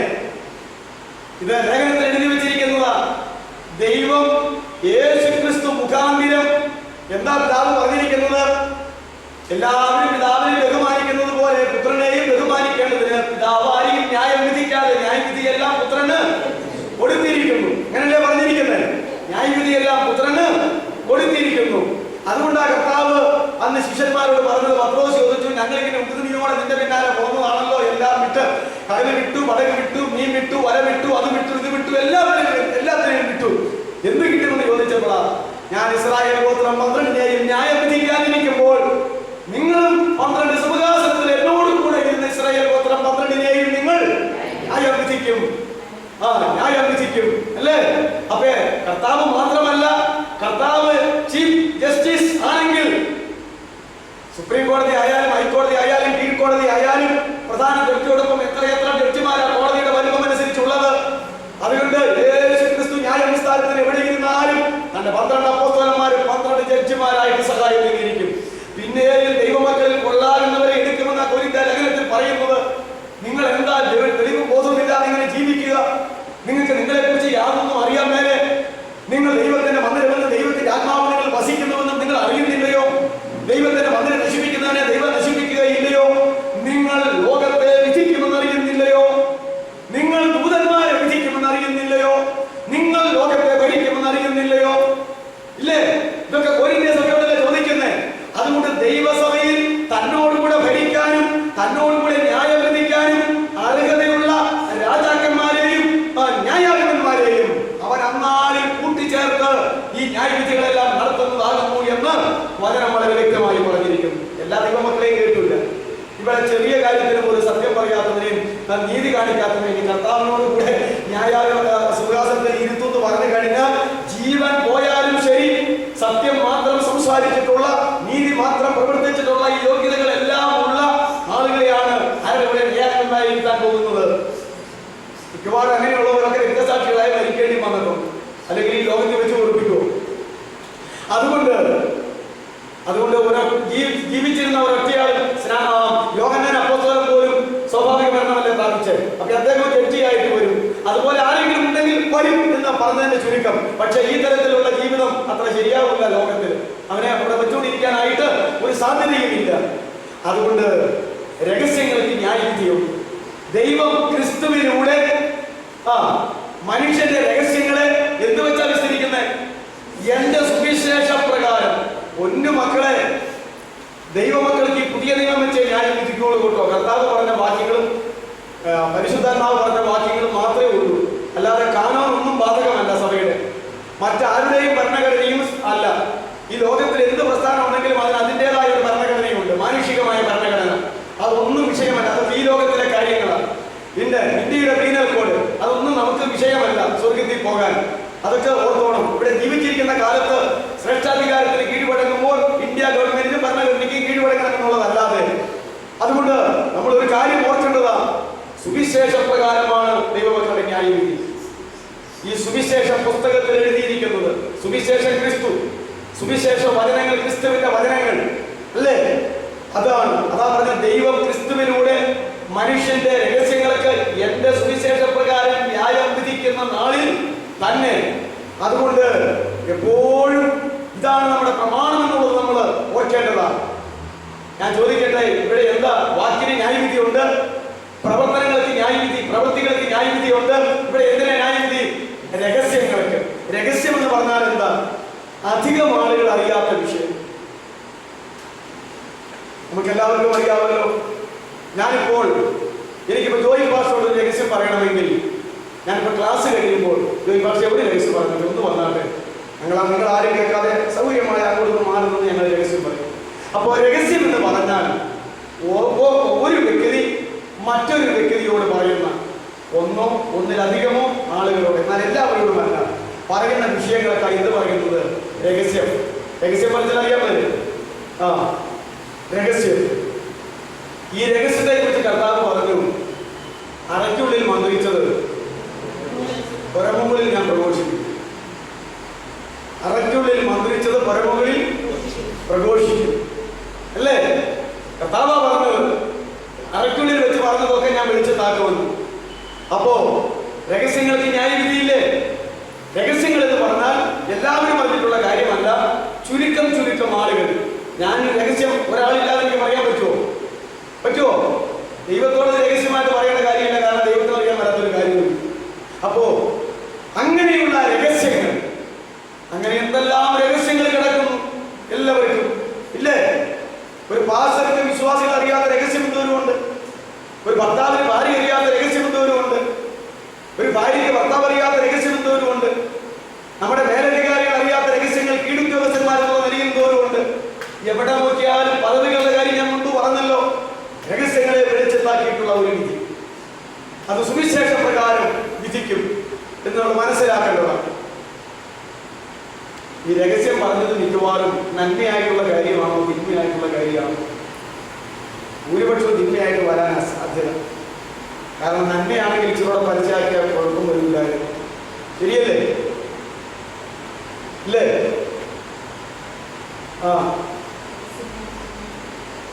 ആരുടെയെങ്കിലും ഒരു രഹസ്യം നമുക്ക് ചോർന്ന് കിട്ടിയാൽ അത് നമുക്ക് താല്പര്യമുള്ള 3-4 പേരോടെങ്കിലും പറഞ്ഞെങ്കിലേ ഉറക്കം വരൂ.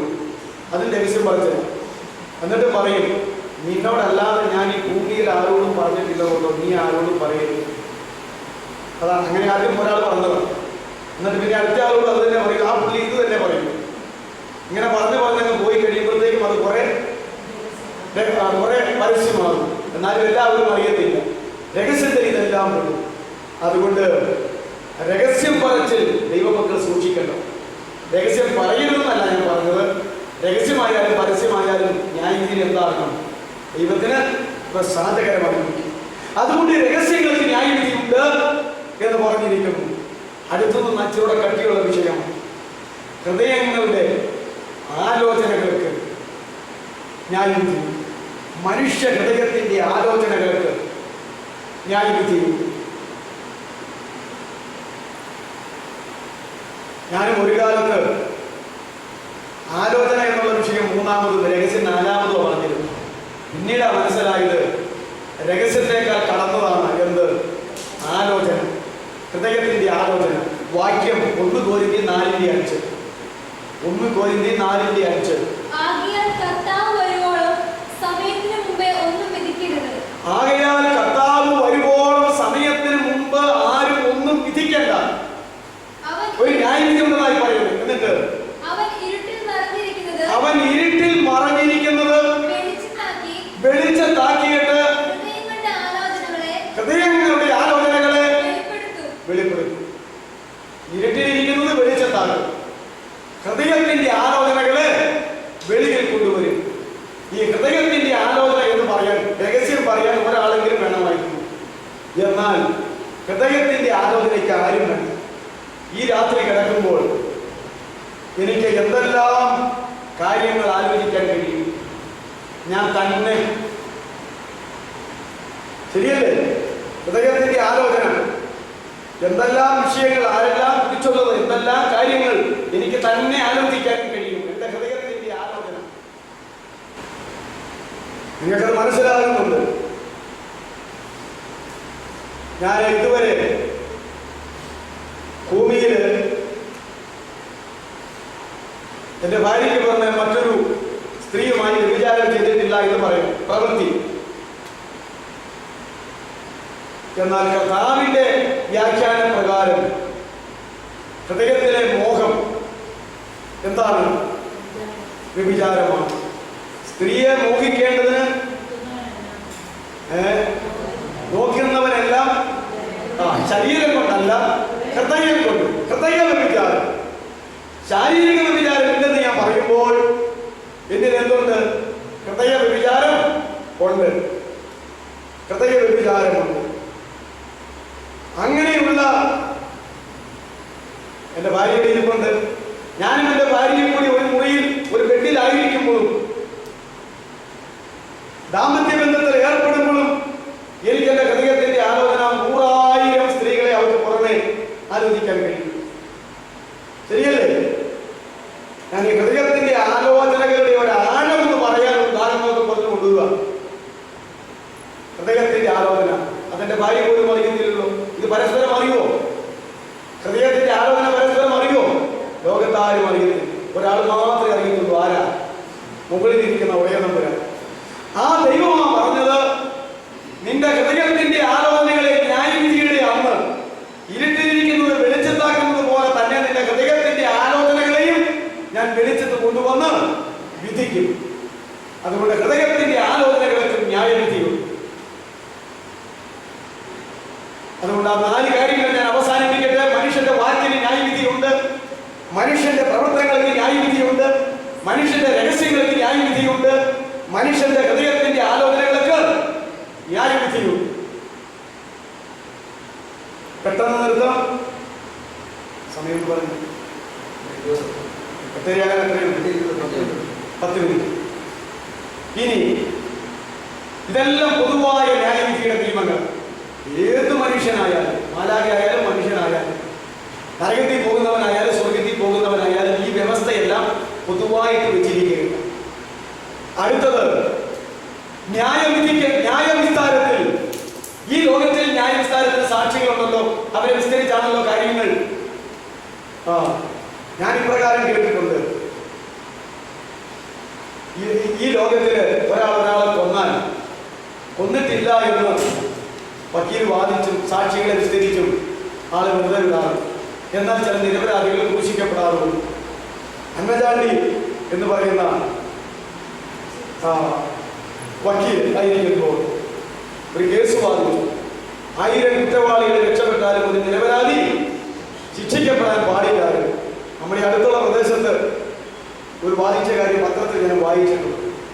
ആള് ഊരിപ്പോയി.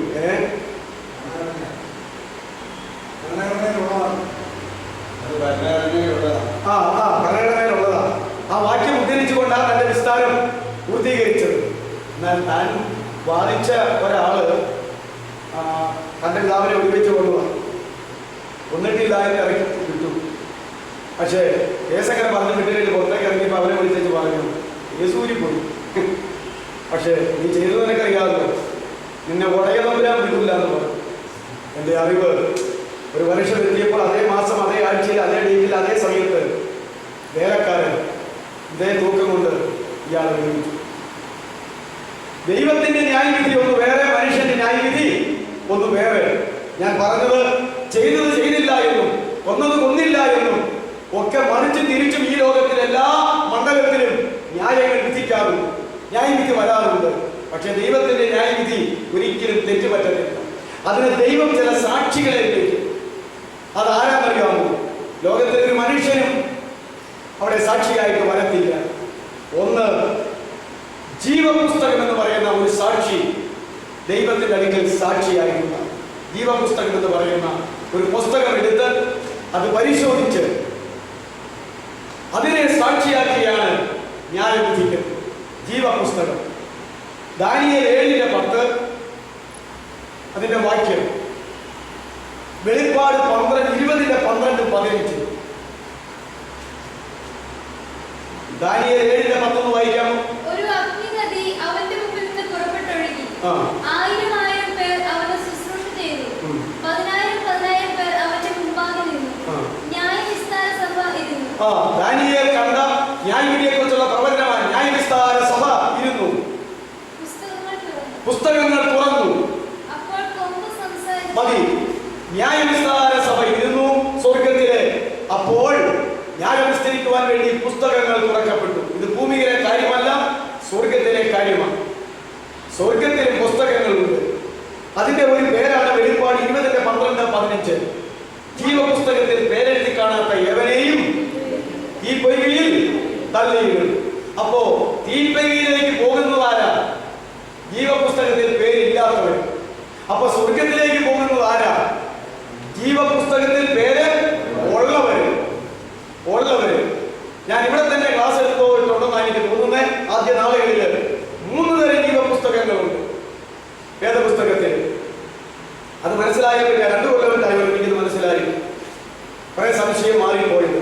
മോശയുടെ ഒരിക്കൽ പറഞ്ഞു, അങ്ങനെ നീ ഇസ്രായേലിനോട് ചെയ്യുവാണെങ്കിൽ എൻ്റെ പേര് ജീവന്റെ പുസ്തകത്തിൽ നിന്ന് വായിച്ചു കളഞ്ഞേക്കാൻ പോകും. അത് എന്തുകൊണ്ട് പ്രാർത്ഥനയാണ്? ജീവപുസ്തകത്തിൽ പേരില്ലെങ്കിൽ പിന്നെ അവൻ ഇവിടെ പോകത്തില്ല, സ്വർഗരാജ്യത്തിൽ പോകത്തില്ല. അവൻ എങ്ങോട്ടേ പോകത്തുള്ളൂ? നരകത്തിലേക്ക് പോകത്തുള്ളൂ. അപ്പൊ മോശ നരകത്തിലേക്ക് പോകുന്ന കാര്യമാണോ പറഞ്ഞത്? അല്ല. അത് പിന്നീടാണ് മനസ്സിലായത്. ജീവനുള്ളവരുടെ പേരുകൾ എഴുതുന്ന ഒരു ജീവപുസ്തകമുണ്ട് സ്വർഗത്തിൽ. അതായത് ഭൂമിയിൽ മനുഷ്യനായി ജനിക്കുന്ന എല്ലാവരുടെയും ലിസ്റ്റ്, ഈ ജനന മരണ രജിസ്റ്റർ എന്ന് പറയുന്ന പോലെ പള്ളിയിലുമുണ്ട്, ഈ വില്ലേജ് ഇവിടെ ഉണ്ടല്ലോ, ജനന മരണ ഓഫീസിലും ഉണ്ട്. ജനിക്കുന്ന ആളുകളുടെ ലിസ്റ്റ്, അത് അങ്ങനെ ഒരു ജീവപുസ്തകമുണ്ട്. അതുകൊണ്ട് അവിടെ ആ കാര്യമാണ് പറഞ്ഞത്. അങ്ങനെയാണെങ്കിൽ എൻ്റെ പേരങ്ങ് എന്ന് പറഞ്ഞു, ഇനി എനിക്കിവിടെ ജീവിക്കണം എന്ന് ആഗ്രഹമില്ല, ഞാൻ മരിച്ചോളാം, നീ ആരെയാണെന്ന് വെച്ചാൽ തെരഞ്ഞെടുത്ത് ഇസ്രായേലിനെ അങ്ങോട്ട് നടത്തിക്കൂ എന്നാ പറഞ്ഞത്. മോശയുടെ കാര്യത്തിന് വേണ്ടിയിട്ടല്ല, പാപം ചെയ്ത കൽപ്പന ലംഘിച്ച ഇസ്രായേലിനെ നശിപ്പിക്കാമെന്ന് ദൈവം പറഞ്ഞപ്പോൾ പറയുകയാണ്, അങ്ങനെയാണെങ്കിൽ എൻ്റെ പേര് ജീവന്റെ പുസ്തകത്തിൽ നിന്ന് ഇപ്പോഴേ വായിച്ചാൽ ഇനി എനിക്ക് ജീവനോടെ ഇരിക്കേണ്ട, നശിപ്പിക്കാൻ പറ്റത്തില്ലെന്ന് ആ ജനത്തിന് വേണ്ടി മോശ മധ്യസ്ഥ പറഞ്ഞതാണ്. അപ്പോ അത് ജനിച്ചിട്ടുള്ള ജീവിക്കുന്ന ആളുകളെ പേരെഴുതപ്പെട്ട പുസ്തകത്തിനും എന്താ പേര് പറയുന്നത്? ജീവപുസ്തകം. ഇവിടെ ആത്മരക്ഷ പ്രാപിച്ചവരുടെ പേരെഴുതിയിരിക്കുന്ന പുസ്തകമാണ് വെളിപ്പാട് 20:12-15 ജീവപുസ്തകം. ജീവപുസ്തകത്തിൽ പേരെഴുതി കാണാത്ത ഏവരെയും ഈ പൊയ്കയിൽ തള്ളിയിടും. ഇനി കുഞ്ഞാടിന്റെ ജീവപുസ്തകം എന്നും ഒക്കെ വേറെ സ്ഥലത്ത് നമുക്ക് കാണാനായിട്ട് കഴിയും. വെളിപ്പാട് 20:12 നോക്കിയേ.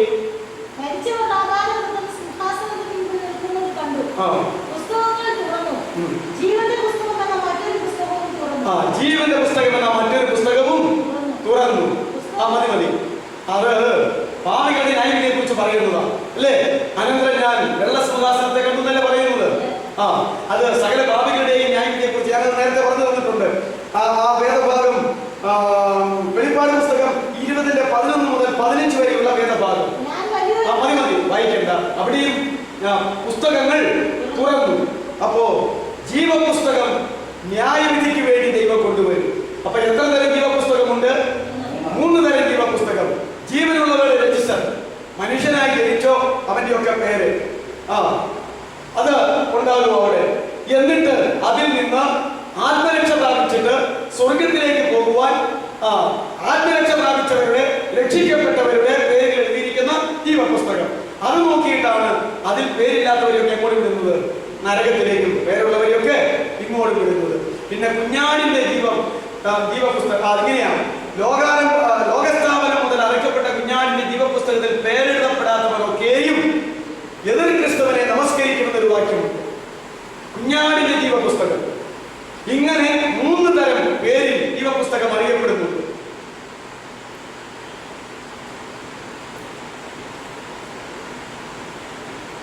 അപ്പോ ഈ പുസ്തകങ്ങളെല്ലാം ന്യായവിധിക്ക് ആര് കൊണ്ടുവരും? ഇതെല്ലാം സ്വർഗ്ഗത്തിലെ പുസ്തകമാണല്ലോ. അതെല്ലാം മാലാഖമാര് അതെല്ലാം രേഖപ്പെടുത്താനായിട്ട് ഭയങ്കര ഓഫീസാ സ്വർഗ്ഗത്തില്. അവിടെ എല്ലാം അപ്പോൾ രേഖപ്പെടുത്താനായിട്ട് ആളുകൾ ഇരിപ്പുണ്ട്, ദൂതന്മാർ ഇരിപ്പുണ്ട്. അവരത് രേഖപ്പെടുത്തും. ഈ പുസ്തകം കൊണ്ടുവരും. ഇവിടെ ഭൂമിയിൽ ജനിച്ചതാണോ എന്നറിയണമെങ്കിൽ ജനനദേശം നോക്കിയാൽ മതി, രക്ഷിക്കപ്പെട്ടോന്ന് അവിടെ നോക്കിയാൽ മതി, കുഞ്ഞാടിന്റെ ജീവപുസ്തകത്തിൽ കൊണ്ടുവന്ന് അവിടെ നോക്കിയാൽ മതി. ഇതെല്ലാം പെട്ടെന്ന് നോക്കി കാര്യങ്ങൾ ക്രമീകരിക്കപ്പെടും. അപ്പോൾ ഇതാണ് സാക്ഷി. അടുത്തത് സ്മരണയുടെ പുസ്തകം. മാലാഖി 3:16 വാക്യം നമുക്കറിയാമല്ലോ. യഹോവ ഭക്തന്മാർ തമ്മിൽ സംസാരിച്ചു, യഹോവ ശ്രദ്ധ വെച്ച് കേട്ടു, അവന്റെ സന്നിധിയിൽ ഒരു സ്മരണയുടെ പുസ്തകം ഉണ്ട്. മാലാഖി 3:16 എടുത്തോ. അതങ്ങനെയല്ലേ നോക്കി. യഹോവ ഭക്തന്മാർ അന്ന് തമ്മിൽ സംസാരിച്ചു, യഹോവ ശ്രദ്ധ വെച്ച് കേട്ടു, യഹോവ ഭക്തന്മാർക്കും അവന്റെ നാമത്തെ സ്മരിക്കുന്നവർക്കും വേണ്ടി അവന്റെ സന്നിധിയിൽ ഒരു സ്മരണ പുസ്തകം എഴുതി വെച്ചിട്ടുണ്ട്. അതിന്റെ പച്ച മലയാളത്തിൽ പറഞ്ഞാൽ ഓർമ്മ കുറിപ്പുകൾ. ഡയറി എഴുതുന്നില്ലേ? ഓർമ്മ കുറിപ്പുകൾ എഴുതുന്ന ഡയറി. നിമിഷം തോറുമുള്ള മനുഷ്യന്റെ കാര്യങ്ങൾ എഴുതിക്കൊണ്ടിരിക്കുന്ന പുസ്തകത്തിന്റെ പേരാ സ്മരണയുടെ പുസ്തകം. മലയാളത്തിൽ ഓർമ്മക്കുറിപ്പുകൾ. നമ്മളെല്ലാം മറക്കും. പക്ഷേ ഇതെല്ലാം ഇവിടെ രേഖപ്പെടുത്തി വെച്ചിട്ടുണ്ട്. പ്രത്യേകിച്ച് യഹോവഭക്തന്മാർ തമ്മിൽ സംസാരിച്ചത് മുഴുവൻ യഹോവ ശ്രദ്ധ വെച്ച് കേട്ടിട്ട് അത് തന്റെ സന്നിധിയിലെ സ്മരണയുടെ പുസ്തകത്തിൽ എഴുതി വെച്ചിട്ടുണ്ട്. അതെല്ലാം കൊണ്ടുവരും. അടുത്തത് അത് നമ്മള് ഹൃദയങ്ങളുടെ ആലോചന പറഞ്ഞപ്പോൾ പറഞ്ഞ വാക്യം തന്നെയാണ്. റോമർ 2:16. അവിടെ ഹൃദയത്തിന്റെ ആലോചനയായിരുന്നു വിഷയം. അതിന് ന്യായവിധി ഉണ്ടായിരുന്നു. എന്നാൽ ഇവിടുത്തെ വിഷയം സുവിശേഷ പുസ്തകമെന്ന്. റോമർ 2:16. എന്റെ സുവിശേഷ പ്രകാരം അവരുടെ ഹൃദയത്തിന്റെ ആലോചനകളെ ന്യായം വിധിക്കും. അപ്പോ സുവിശേഷ പുസ്തകം പുതിയ നിയമം എഴുതിയാൽ മതി. പുതിയ നിയമ ദൈവവചനങ്ങൾ കർത്താവ് സംസാരിച്ചതും പരിശുദ്ധാത്മാവ് സംസാരിച്ചതും അതിനകത്ത് തള്ളിക്കളയേണ്ടത് ഞാൻ എന്നും പറയണതല്ലേ. മനുഷ്യൻ ജീവിക്കുന്നത് അപ്പം കൊണ്ട് മാത്രമല്ല, ദൈവത്തിന്റെ വായിൽ കൂടെ വരുന്ന വചനം കൊണ്ടും ജീവിക്കുന്നു. ഈ 66 വേദപുസ്തകത്തിലും ചരിത്രങ്ങൾ, സംഭവങ്ങൾ, കഥകൾ, ഉപമകൾ, ഉപമാനങ്ങൾ എല്ലാം എഴുതി വെച്ചിട്ടുണ്ട്. ശത്രു പറഞ്ഞതും സാത്താൻ പറഞ്ഞതും മിത്രം പറഞ്ഞതും എല്ലാം എഴുതി വെച്ചിട്ടുണ്ട്. കർത്താവ് പറഞ്ഞതും മറിയ പറഞ്ഞതും എലിസബത്ത് പറഞ്ഞതും യോഹന്നാൻ പറഞ്ഞതും സക്രിയാവ് പറഞ്ഞതും എന്ന് വേണ്ട ശീമോൻ പറഞ്ഞതും അന്ന പറഞ്ഞതും എല്ലാം എഴുതി വെച്ചിട്ടുണ്ട്. ഇതെല്ലാം പുസ്തകങ്ങളും വാക്യങ്ങളും ഉണ്ട്. എന്നാൽ നാം ആത്മീകമായി ജീവിക്കേണ്ടത് എവിടെ നിന്ന് വന്ന വചനം മാത്രമേ ഉള്ളൂ. യേശുക്രിസ്തുവിന്റെ വായിൽ കൂടെ വീണതും പരിശുദ്ധാത്മാവ് അപ്പോസ്തലന്മാരോട് സംസാരിച്ചതുമായ വചനമാണ് ദൈവത്തിന്റെ വായിൽ കൂടെ വന്നത്. ബാക്കിയൊക്കെ ഈ പുസ്തകത്തിലുള്ള കാര്യമാണ്.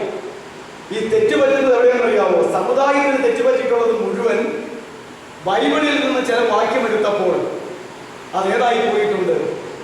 66 പുസ്തകത്തിലുള്ള പുസ്തകങ്ങളിൽ നിന്നും അധ്യായത്തിൽ നിന്നും വാക്യം പറയുമ്പോൾ ശരിയാണെങ്കിലും അത് പിശാച് പറഞ്ഞ വാക്യമുണ്ട്, മനുഷ്യർ പറഞ്ഞ വാക്യമുണ്ട്, ശത്രു പറഞ്ഞതുണ്ട്, മിത്രം പറഞ്ഞതുണ്ട്, കർത്താവ് തന്നെ വായിക്കൂടെ പറഞ്ഞതോ സംസാരിച്ച വാക്കുണ്ട്, പരിശുദ്ധാത്മാവ് അപ്പോസ്തലന്മാരുടെ സംസാരിച്ചതുണ്ട്, പഴയ നിയമത്തിൽ ദൈവ പ്രവാചകന്മാരുടെ ആത്മാവിനാൽ സംസാരിച്ചതുമുണ്ട്. നമുക്ക് ജീവിക്കാൻ ആവശ്യമുള്ളത് ഇതിൽ ഏതായിട്ട് തിരിക്കണം?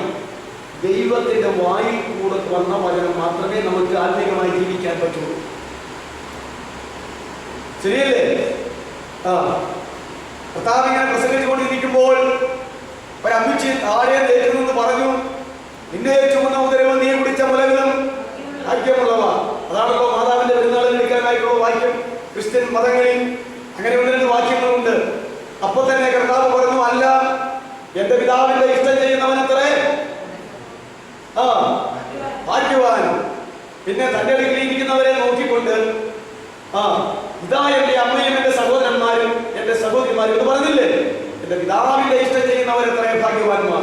അപ്പോ ഒരമ്മച്ചിയുടെ വായിൽ കൂടെ വന്നതാണ് നിന്നെ ചുമന്ന ഉദരവും നീ കുടിച്ച മുലകളും ഭാഗ്യമുള്ളവരെന്ന്.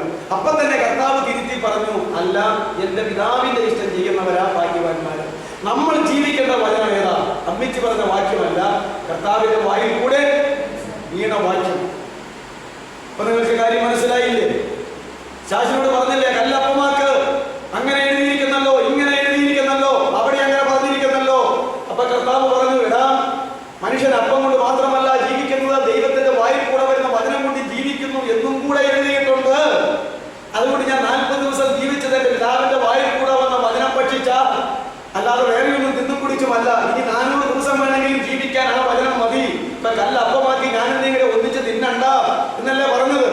അപ്പൊ ഇതാണ് ഞാൻ പറഞ്ഞത്, നമുക്ക് നമ്മുടെ ആത്മരക്ഷയുള്ളതായിരിക്കുന്ന ബന്ധത്തിൽ, സ്വർഗത്തോടുള്ളതായിരിക്കുന്ന ബന്ധത്തിൽ, ബൈബിളിൽ പറയുന്ന വാക്യങ്ങളിൽ, പുസ്തകങ്ങളിൽ, അധ്യായങ്ങളിൽ, വാക്യങ്ങളിൽ യേശുക്രിസ്തുവിന്റെ വായിലൂടെ വീണതും പഴയ നിയമകാലത്ത് ദൈവ പ്രവാചകന്മാരിലൂടെ ആത്മാവിനാൽ പറയിച്ചതും പുതിയ നിയമകാലത്ത് അപ്പോസ്തലന്മാരിലൂടെ പരിശുദ്ധാത്മ പറയിച്ചതുമായ അതാ പിതൃപുത്ര പരിശുദ്ധാത്മ ദൈവത്തിന്റെ വായിൽ കൂടെ നമുക്കായി വീണവന്. ബാക്കിയുള്ളത് അതാത് കാര്യങ്ങൾ അറിയാനായിട്ടുള്ള കാര്യമാണ്, ചരിത്രം അറിയാനായിട്ടുള്ള കാര്യമാണ്, വിഷയം അറിയാനായിട്ടുള്ള കാര്യമാണ്. പക്ഷേ നമുക്ക് ജീവിക്കാൻ അത് ആവശ്യം. ഇങ്ങനെ നിങ്ങൾ 2 ആയിട്ട് തിരിക്കണം ഏത് വേദഭാഗം വായിച്ചാൽ. അതുകൊണ്ട് എന്നിട്ട് ദൈവത്തിന്റെ വായിൽ കൂടെ വന്ന വചനം ഏതാണെന്ന് വെച്ചാൽ അത് വായിച്ചിട്ട് നമുക്ക് നല്ല ഭക്ഷണമായിട്ടും നല്ല പാലായിട്ടും നല്ല കട്ടിയുള്ള ആഹാരമായിട്ടും നമുക്ക് ആത്മീകമായി ബലപ്പെടുവാൻ ഇടയാണ്. ഇങ്ങനെ ഒരു വിവേചനം വേണം. ഇത് കർത്താവ് തന്നെ പറഞ്ഞിരിക്കുന്ന കാര്യങ്ങളാണ്. അതുകൊണ്ട് സുവിശേഷം പുതിയ നിയമം എടുത്തു വെച്ചാണ് ആരെ ന്യായം വിധിക്കത്തുള്ളൂ. ഈ ക്രിസ്ത്യാനികളെ ന്യായം വിധിക്കുന്നു. അതിലെല്ലാവരും ഒതുങ്ങിയത്.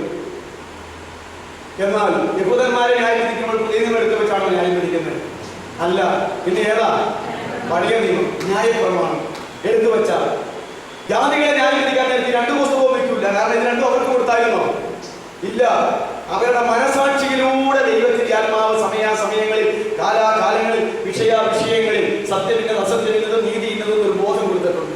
ആ ബോധത്തിനെതിരായി ചെയ്യാൻ അവർക്ക് സ്വാതന്ത്ര്യമുണ്ട്. അങ്ങനെ വെച്ചാണ് മനസാക്ഷിയിലൂടെ വെളിപ്പെട്ട ദൈവശം. ഇത് നമ്മൾ പ്രത്യേകം ഓർക്കണം. ഒരു കാര്യം കൂടി ഞാൻ പറയട്ടെ. നാലാമത്തെ സാക്ഷി എന്ന് പറയുന്നത് 1 ജീവപുസ്തകങ്ങൾ, 2 സ്മരണയുടെ പുസ്തകം, 3 പുതിയ നിയമം ദൈവ തിരുവചനം അല്ലെങ്കിൽ സുവിശേഷം. അടുത്തത് പ്രകൃതി. ആകാശഭൂമികൾ. സങ്കീർത്തനം 50:4 വായിച്ച്. ഇതാ ഏറ്റവും കടുപ്പപ്പെട്ട കാര്യം. സങ്കീർത്തനം 50:4. അവൻ തന്റെ ജനത്തെ ന്യായം വിധിക്കേണ്ടതിന് അവൻ മേലിൽ നിന്ന് ആകാശത്തെയും താഴെ നിന്ന് ഭൂമിയെയും വിളിക്കുന്നു. നോക്കിക്കേ, അപ്പൊ എവിടെയായി ന്യായവിധിയുടെ മണ്ഡലം തന്നെ? ആകാശത്തിന് ഭൂമിക്കും ഇടയ്ക്കാം. കർത്താവ് നമ്മെ ചേർക്കാൻ വരുമ്പോഴും എവിടെ വരെയാ വരുന്നത്? സ്വർഗത്തിന് ഭൂമിക്കും ഇടയ്ക്കാം. ഭൂമിയിൽ നിന്ന് നമ്മൾ അങ്ങോട്ട് പോകും, കർത്താവ് പിതാവിന്റെ വലത്ത് ഭാഗത്ത് നിന്ന് സ്വർഗത്തിൽ നിന്ന് താഴോട്ടും വരും. ന്യായവിധിയും അങ്ങനെയുള്ള ഒരു മണ്ഡലത്തിലാണ്. അവിടെ നിന്നുകൊണ്ട് കർത്താവ് സാക്ഷിയായിട്ട് എന്തിനെ വിളിക്കും? ആകാശത്തെ വിളിക്കും, ഭൂമിയെയും വിളിക്കും. അതുകൊണ്ട് പ്രപഞ്ചം ഒരു വലിയ സാക്ഷി. ആകാശഭൂമികൾ, പ്രകൃതി ഒരു വലിയ സാക്ഷിയാണ്. യെശയ്യാ 1:2 വായിച്ചേ. യെശയ്യാ 1:2. പ്രവാചകൻ പ്രവചനം പറയുമ്പോൾ, ഈ പഴയ നിയമത്തിലെല്ലാം പ്രവാചകന്മാര് പ്രവചനങ്ങൾ വിളിച്ചു പറയുമ്പോൾ, ദൈവവചനം വിളിച്ചു പറയുമ്പോൾ അവരെന്താ പറയുന്നത്? ആകാശമേ കേൾക്കാം, ഭൂമിയെ ചെവി തരിക, യഹോവ അരുളി ചെയ്യുന്നു. ഇനി എവിടെ നിങ്ങൾ കണ്ടാലും ഓർത്തോണം, ഇതെന്തിനാ ഇങ്ങനെ പറയുന്നത്? ഞാൻ ഇസ്രായേൽക്കാർക്ക് വേണ്ടി ഇത് പറയുന്നത്. പക്ഷേ ഇവരിത് അനുസരിക്കില്ല. അനുസരിക്കാതിരുന്നാൽ ഇവർക്കൊരു ന്യായവിധിയുണ്ട്. അതുകൊണ്ട് ആകാശമേ നീ കേട്ടുകൊള്ളണം, ഭൂമിയെ ചെവി തുറന്ന് കേട്ടുകൊള്ളണം. യഹോവ അരുളി ചെയ്യുകയാണ്. നോക്കിക്കേ, ഇസ്രായേൽ ന്യായം വിധിക്കാൻ ആരെ വിളിക്കും? മേലിൽ നിന്ന് ആകാശത്തെയും താഴെ നിന്ന് ഭൂമിയെയും സകലതയെയും ന്യായം വിധിക്കാൻ ഈ പ്രപഞ്ചത്തെ ദൈവം വിളിക്കും. നാം മനസ്സിലാക്കേണ്ടത് ഈ വേദഭാഗങ്ങൾ നോക്കിയ മീഖ 6:1-2. മീഖ 6:1-2 ഒന്ന് വായിച്ചാട്ടെ. അടുത്തൊരാള് ഹബക്കൂക്ക് 2:11. ഒരാൾ ഹബക്കൂക്ക് 2:11, ഒരാൾ മീഖ 6:1-2. യഹോവ അരുളി ചെയ്യുന്നത് കേൾപ്പീൻ. നീ എഴുന്നേറ്റ് പർവ്വതങ്ങളുടെ മുമ്പാകെ വ്യവഹരിക്കുക. കുന്നുകൾ നിന്റെ വാക്കുകൾ കേൾക്കട്ടെ. പർവ്വതങ്ങളും ഭൂമിയുടെ സ്ഥിരമായ അടിസ്ഥാനങ്ങളുമായുള്ളവേ യഹോവയുടെ വ്യവഹാരം കേൾപ്പീൻ. മതി. ഇതെന്തിനായി ഇതിലൊക്കെ പർവ്വതങ്ങളെ കേൾപ്പിക്കുന്ന, കുന്നുകളെ കേൾപ്പിക്കുന്ന, താഴ്വരകളെ കേൾപ്പിക്കുന്ന, ഇതിനെല്ലാം വളരെ അർത്ഥമുണ്ട്. ഹബക്കൂക്ക് 2:11 വായിച്ചത്. ചുവരിൽ നിന്ന് കല്ല് നിലവിളിക്കുകയും മരപ്പണിയിൽ നിന്ന് തുലാമുത്തരം പറയുകയും ചെയ്യും. എന്റെ പൊന്നെ, ഇത് പാലസ്തീൻ നാടിന്റെ സംസ്കാരത്തിൽ എഴുതിയതാ. ഇന്നത്തെ പെരിയാണെങ്കിൽ എന്നാ എഴുതണ്ടേ? കോൺക്രീറ്റ് അവിടെ നിന്ന് നിലവിളിക്കുകയും ഇവിടെ നിന്ന് ടൈല് വിളിച്ചു പറയുകയും അവിടെ നിന്ന് മാർബിള് അങ്ങനെ പറയുകയും ഇങ്ങനെയൊക്കെയല്ലേ പറയുന്നത്. കാരണം ഇന്നത്തെ വീട് പണിയുടെ ഉപകരണങ്ങൾ ഇതാ. അന്നത്തെ വീട് പണിയുടെ ഉപകരണങ്ങൾ കല്ലും മരവുമാണ്. അതുകൊണ്ട് ചുമരിൽ നിന്ന് കല്ല് നിലവിളിക്കും, മരപ്പണിയിൽ നിന്ന് തുലാങ്ങൾ വിളിച്ചു പറയും. എന്നതായി പറയുന്നത്? ഇതെല്ലാം വളരെ മർമ്മങ്ങളാണ്. അതുകൊണ്ട് ഇതിനെല്ലാം കൂടെ പറയുന്നതാ. നിങ്ങൾക്കറിയാമോ, ഞാനിത് പ്രസംഗം തുടങ്ങിയ കാലത്ത് പറയുമായിരുന്നു, ഫോട്ടോ എടുക്കുന്ന ക്യാമറ ഈ പ്രപഞ്ച ദൈവത്തിന്റെ ഒരു വലിയ ക്യാമറയാണ്. ഇപ്പൊ ക്യാമറ എന്ന് പറഞ്ഞാൽ അതിന്റെ കാലമൊക്കെ പോയല്ലോ. ഇപ്പം എന്നതാ പോലും ഇപ്പം ആധുനിക സംവിധാനങ്ങൾ എല്ലാം ഉണ്ട്. ഈ പ്രപഞ്ചം ഒരു കമ്പ്യൂട്ടറാണ്, ഈ പ്രപഞ്ചം ഒരു ടിവിയാണ്, ഈ പ്രപഞ്ചം ഒരു റേഡിയോയാണ്, ഇതൊരു ടേപ്പ് റെക്കോർഡാണ്, ഇതൊരു ക്യാമറയാണ്. ഇതെല്ലാം നമ്മൾ ഓർക്കണം.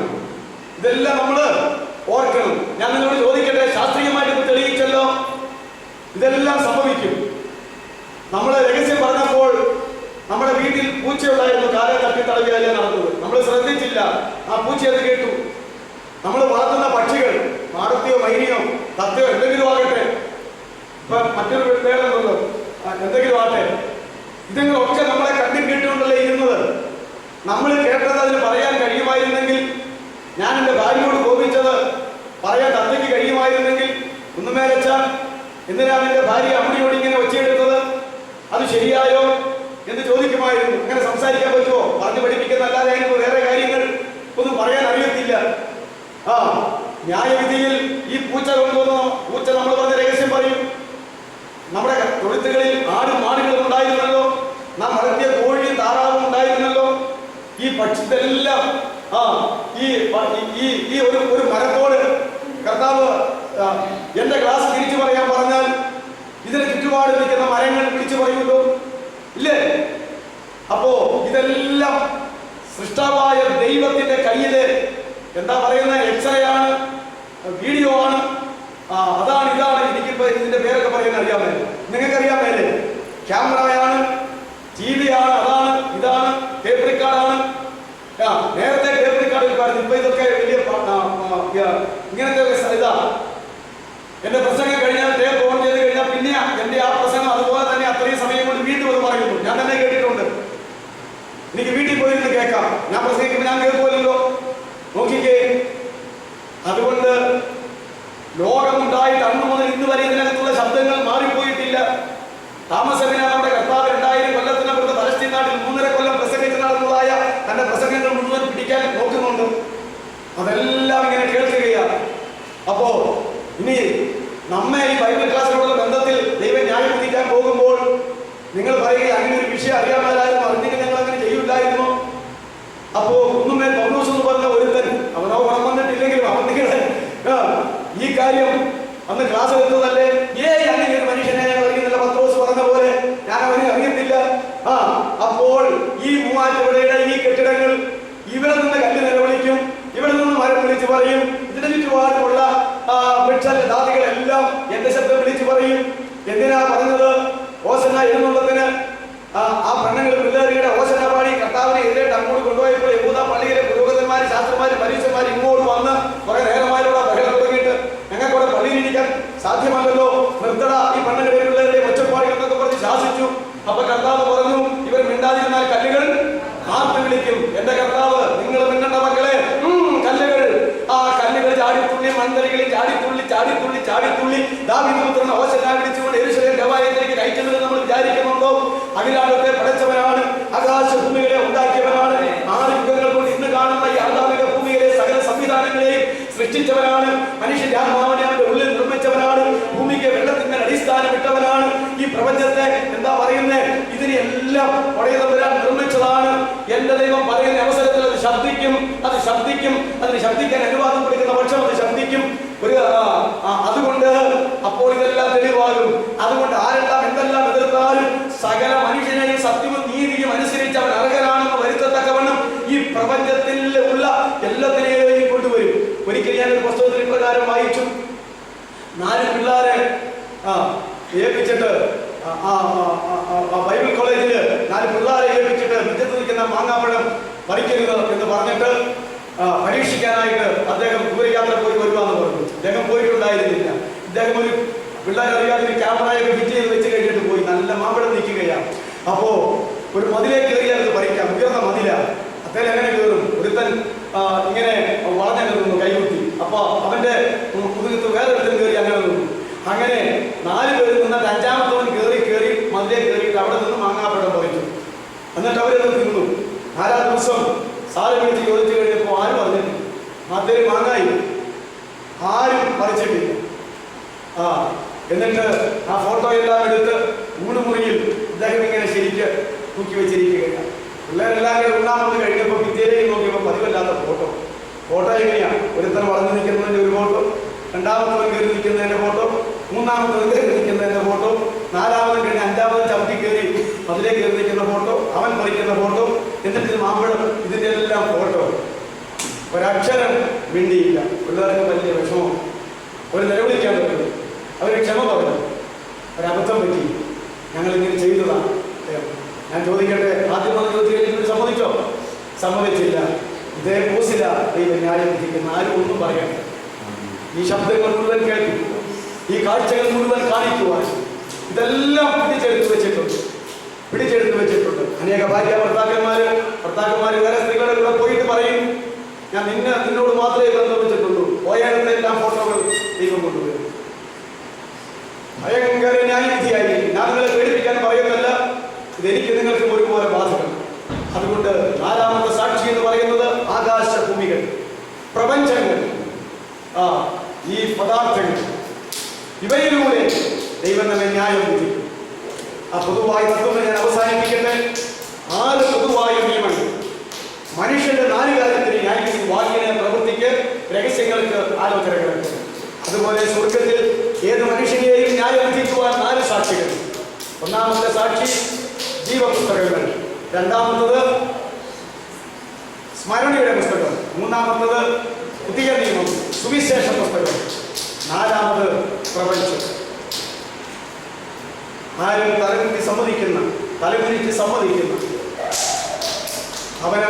അവനവൻ ശരീരത്തിൽ ഇരിക്കുമ്പോൾ ചെയ്തത് നല്ലതായാലും തീയതായാലും അതിന് തക്കവണ്ണം പ്രാപിക്കേണ്ടതിന് നാം എല്ലാവരും യേശുക്രിസ്തുവിന്റെ ന്യായാസനത്തിന് മുമ്പാകെ നിൽക്കേണ്ടതാകുന്നു എന്ന് പറയുന്ന ആ 4 സാക്ഷി.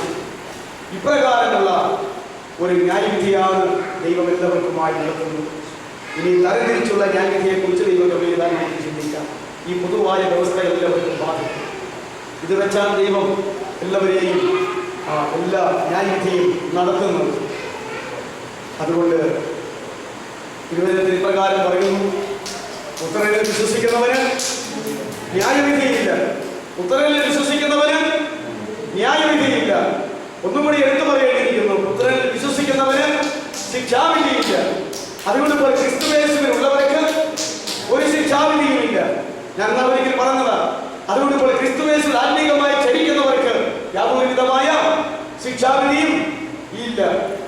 അതുകൊണ്ട് ന്യായവിധി ഒഴിവായി, ശിക്ഷാവിധി ഒഴിവായി നമ്മുടെ കർത്താവിനോട് കൂടെ നിത്യതയിൽ മണവരന്റെ അവകാശം പറഞ്ഞ് വാഴുവാനും സന്തോഷിക്കുവാനുള്ള മഹത്തായ ഭാഗ്യം ദൈവം നമുക്ക് നൽകട്ടെ.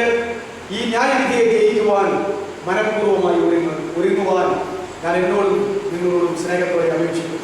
ഈ ന്യായവിധിക്ക് മാറ്റമില്ല, ന്യായാസനങ്ങൾക്ക് മാറ്റമില്ല, ന്യായാധിപന് മാറ്റമില്ല, വ്യവസ്ഥകൾക്ക് നിയമങ്ങൾക്കും ഒരിക്കലും മാറ്റമില്ല. ഒരു കാര്യം വളരെ വ്യക്തമാണ്. കർത്താവായിരിക്കുന്ന യേശുവിൽ വിശ്വസിച്ച് രക്ഷിക്കപ്പെട്ട് രക്ഷയുടെ ജീവിതത്തിൽ ദൈവത്തെ മാത്രം ആശ്രയിച്ച് ദൈവത്തെ മാത്രം പ്രസാദിപ്പിച്ച് അവന്റെ വചനപ്രകാരം ജീവിക്കുന്ന ജീവിതത്തിന് മാത്രമേ ഇതിൽ നിന്ന് മോചനം നേടി കൂടെ മരിച്ചാൽ കൂടെ ജീവിക്കാം, അല്ലേ? സഹിക്കുന്നുവെങ്കിൽ കൂടെ പോകാം.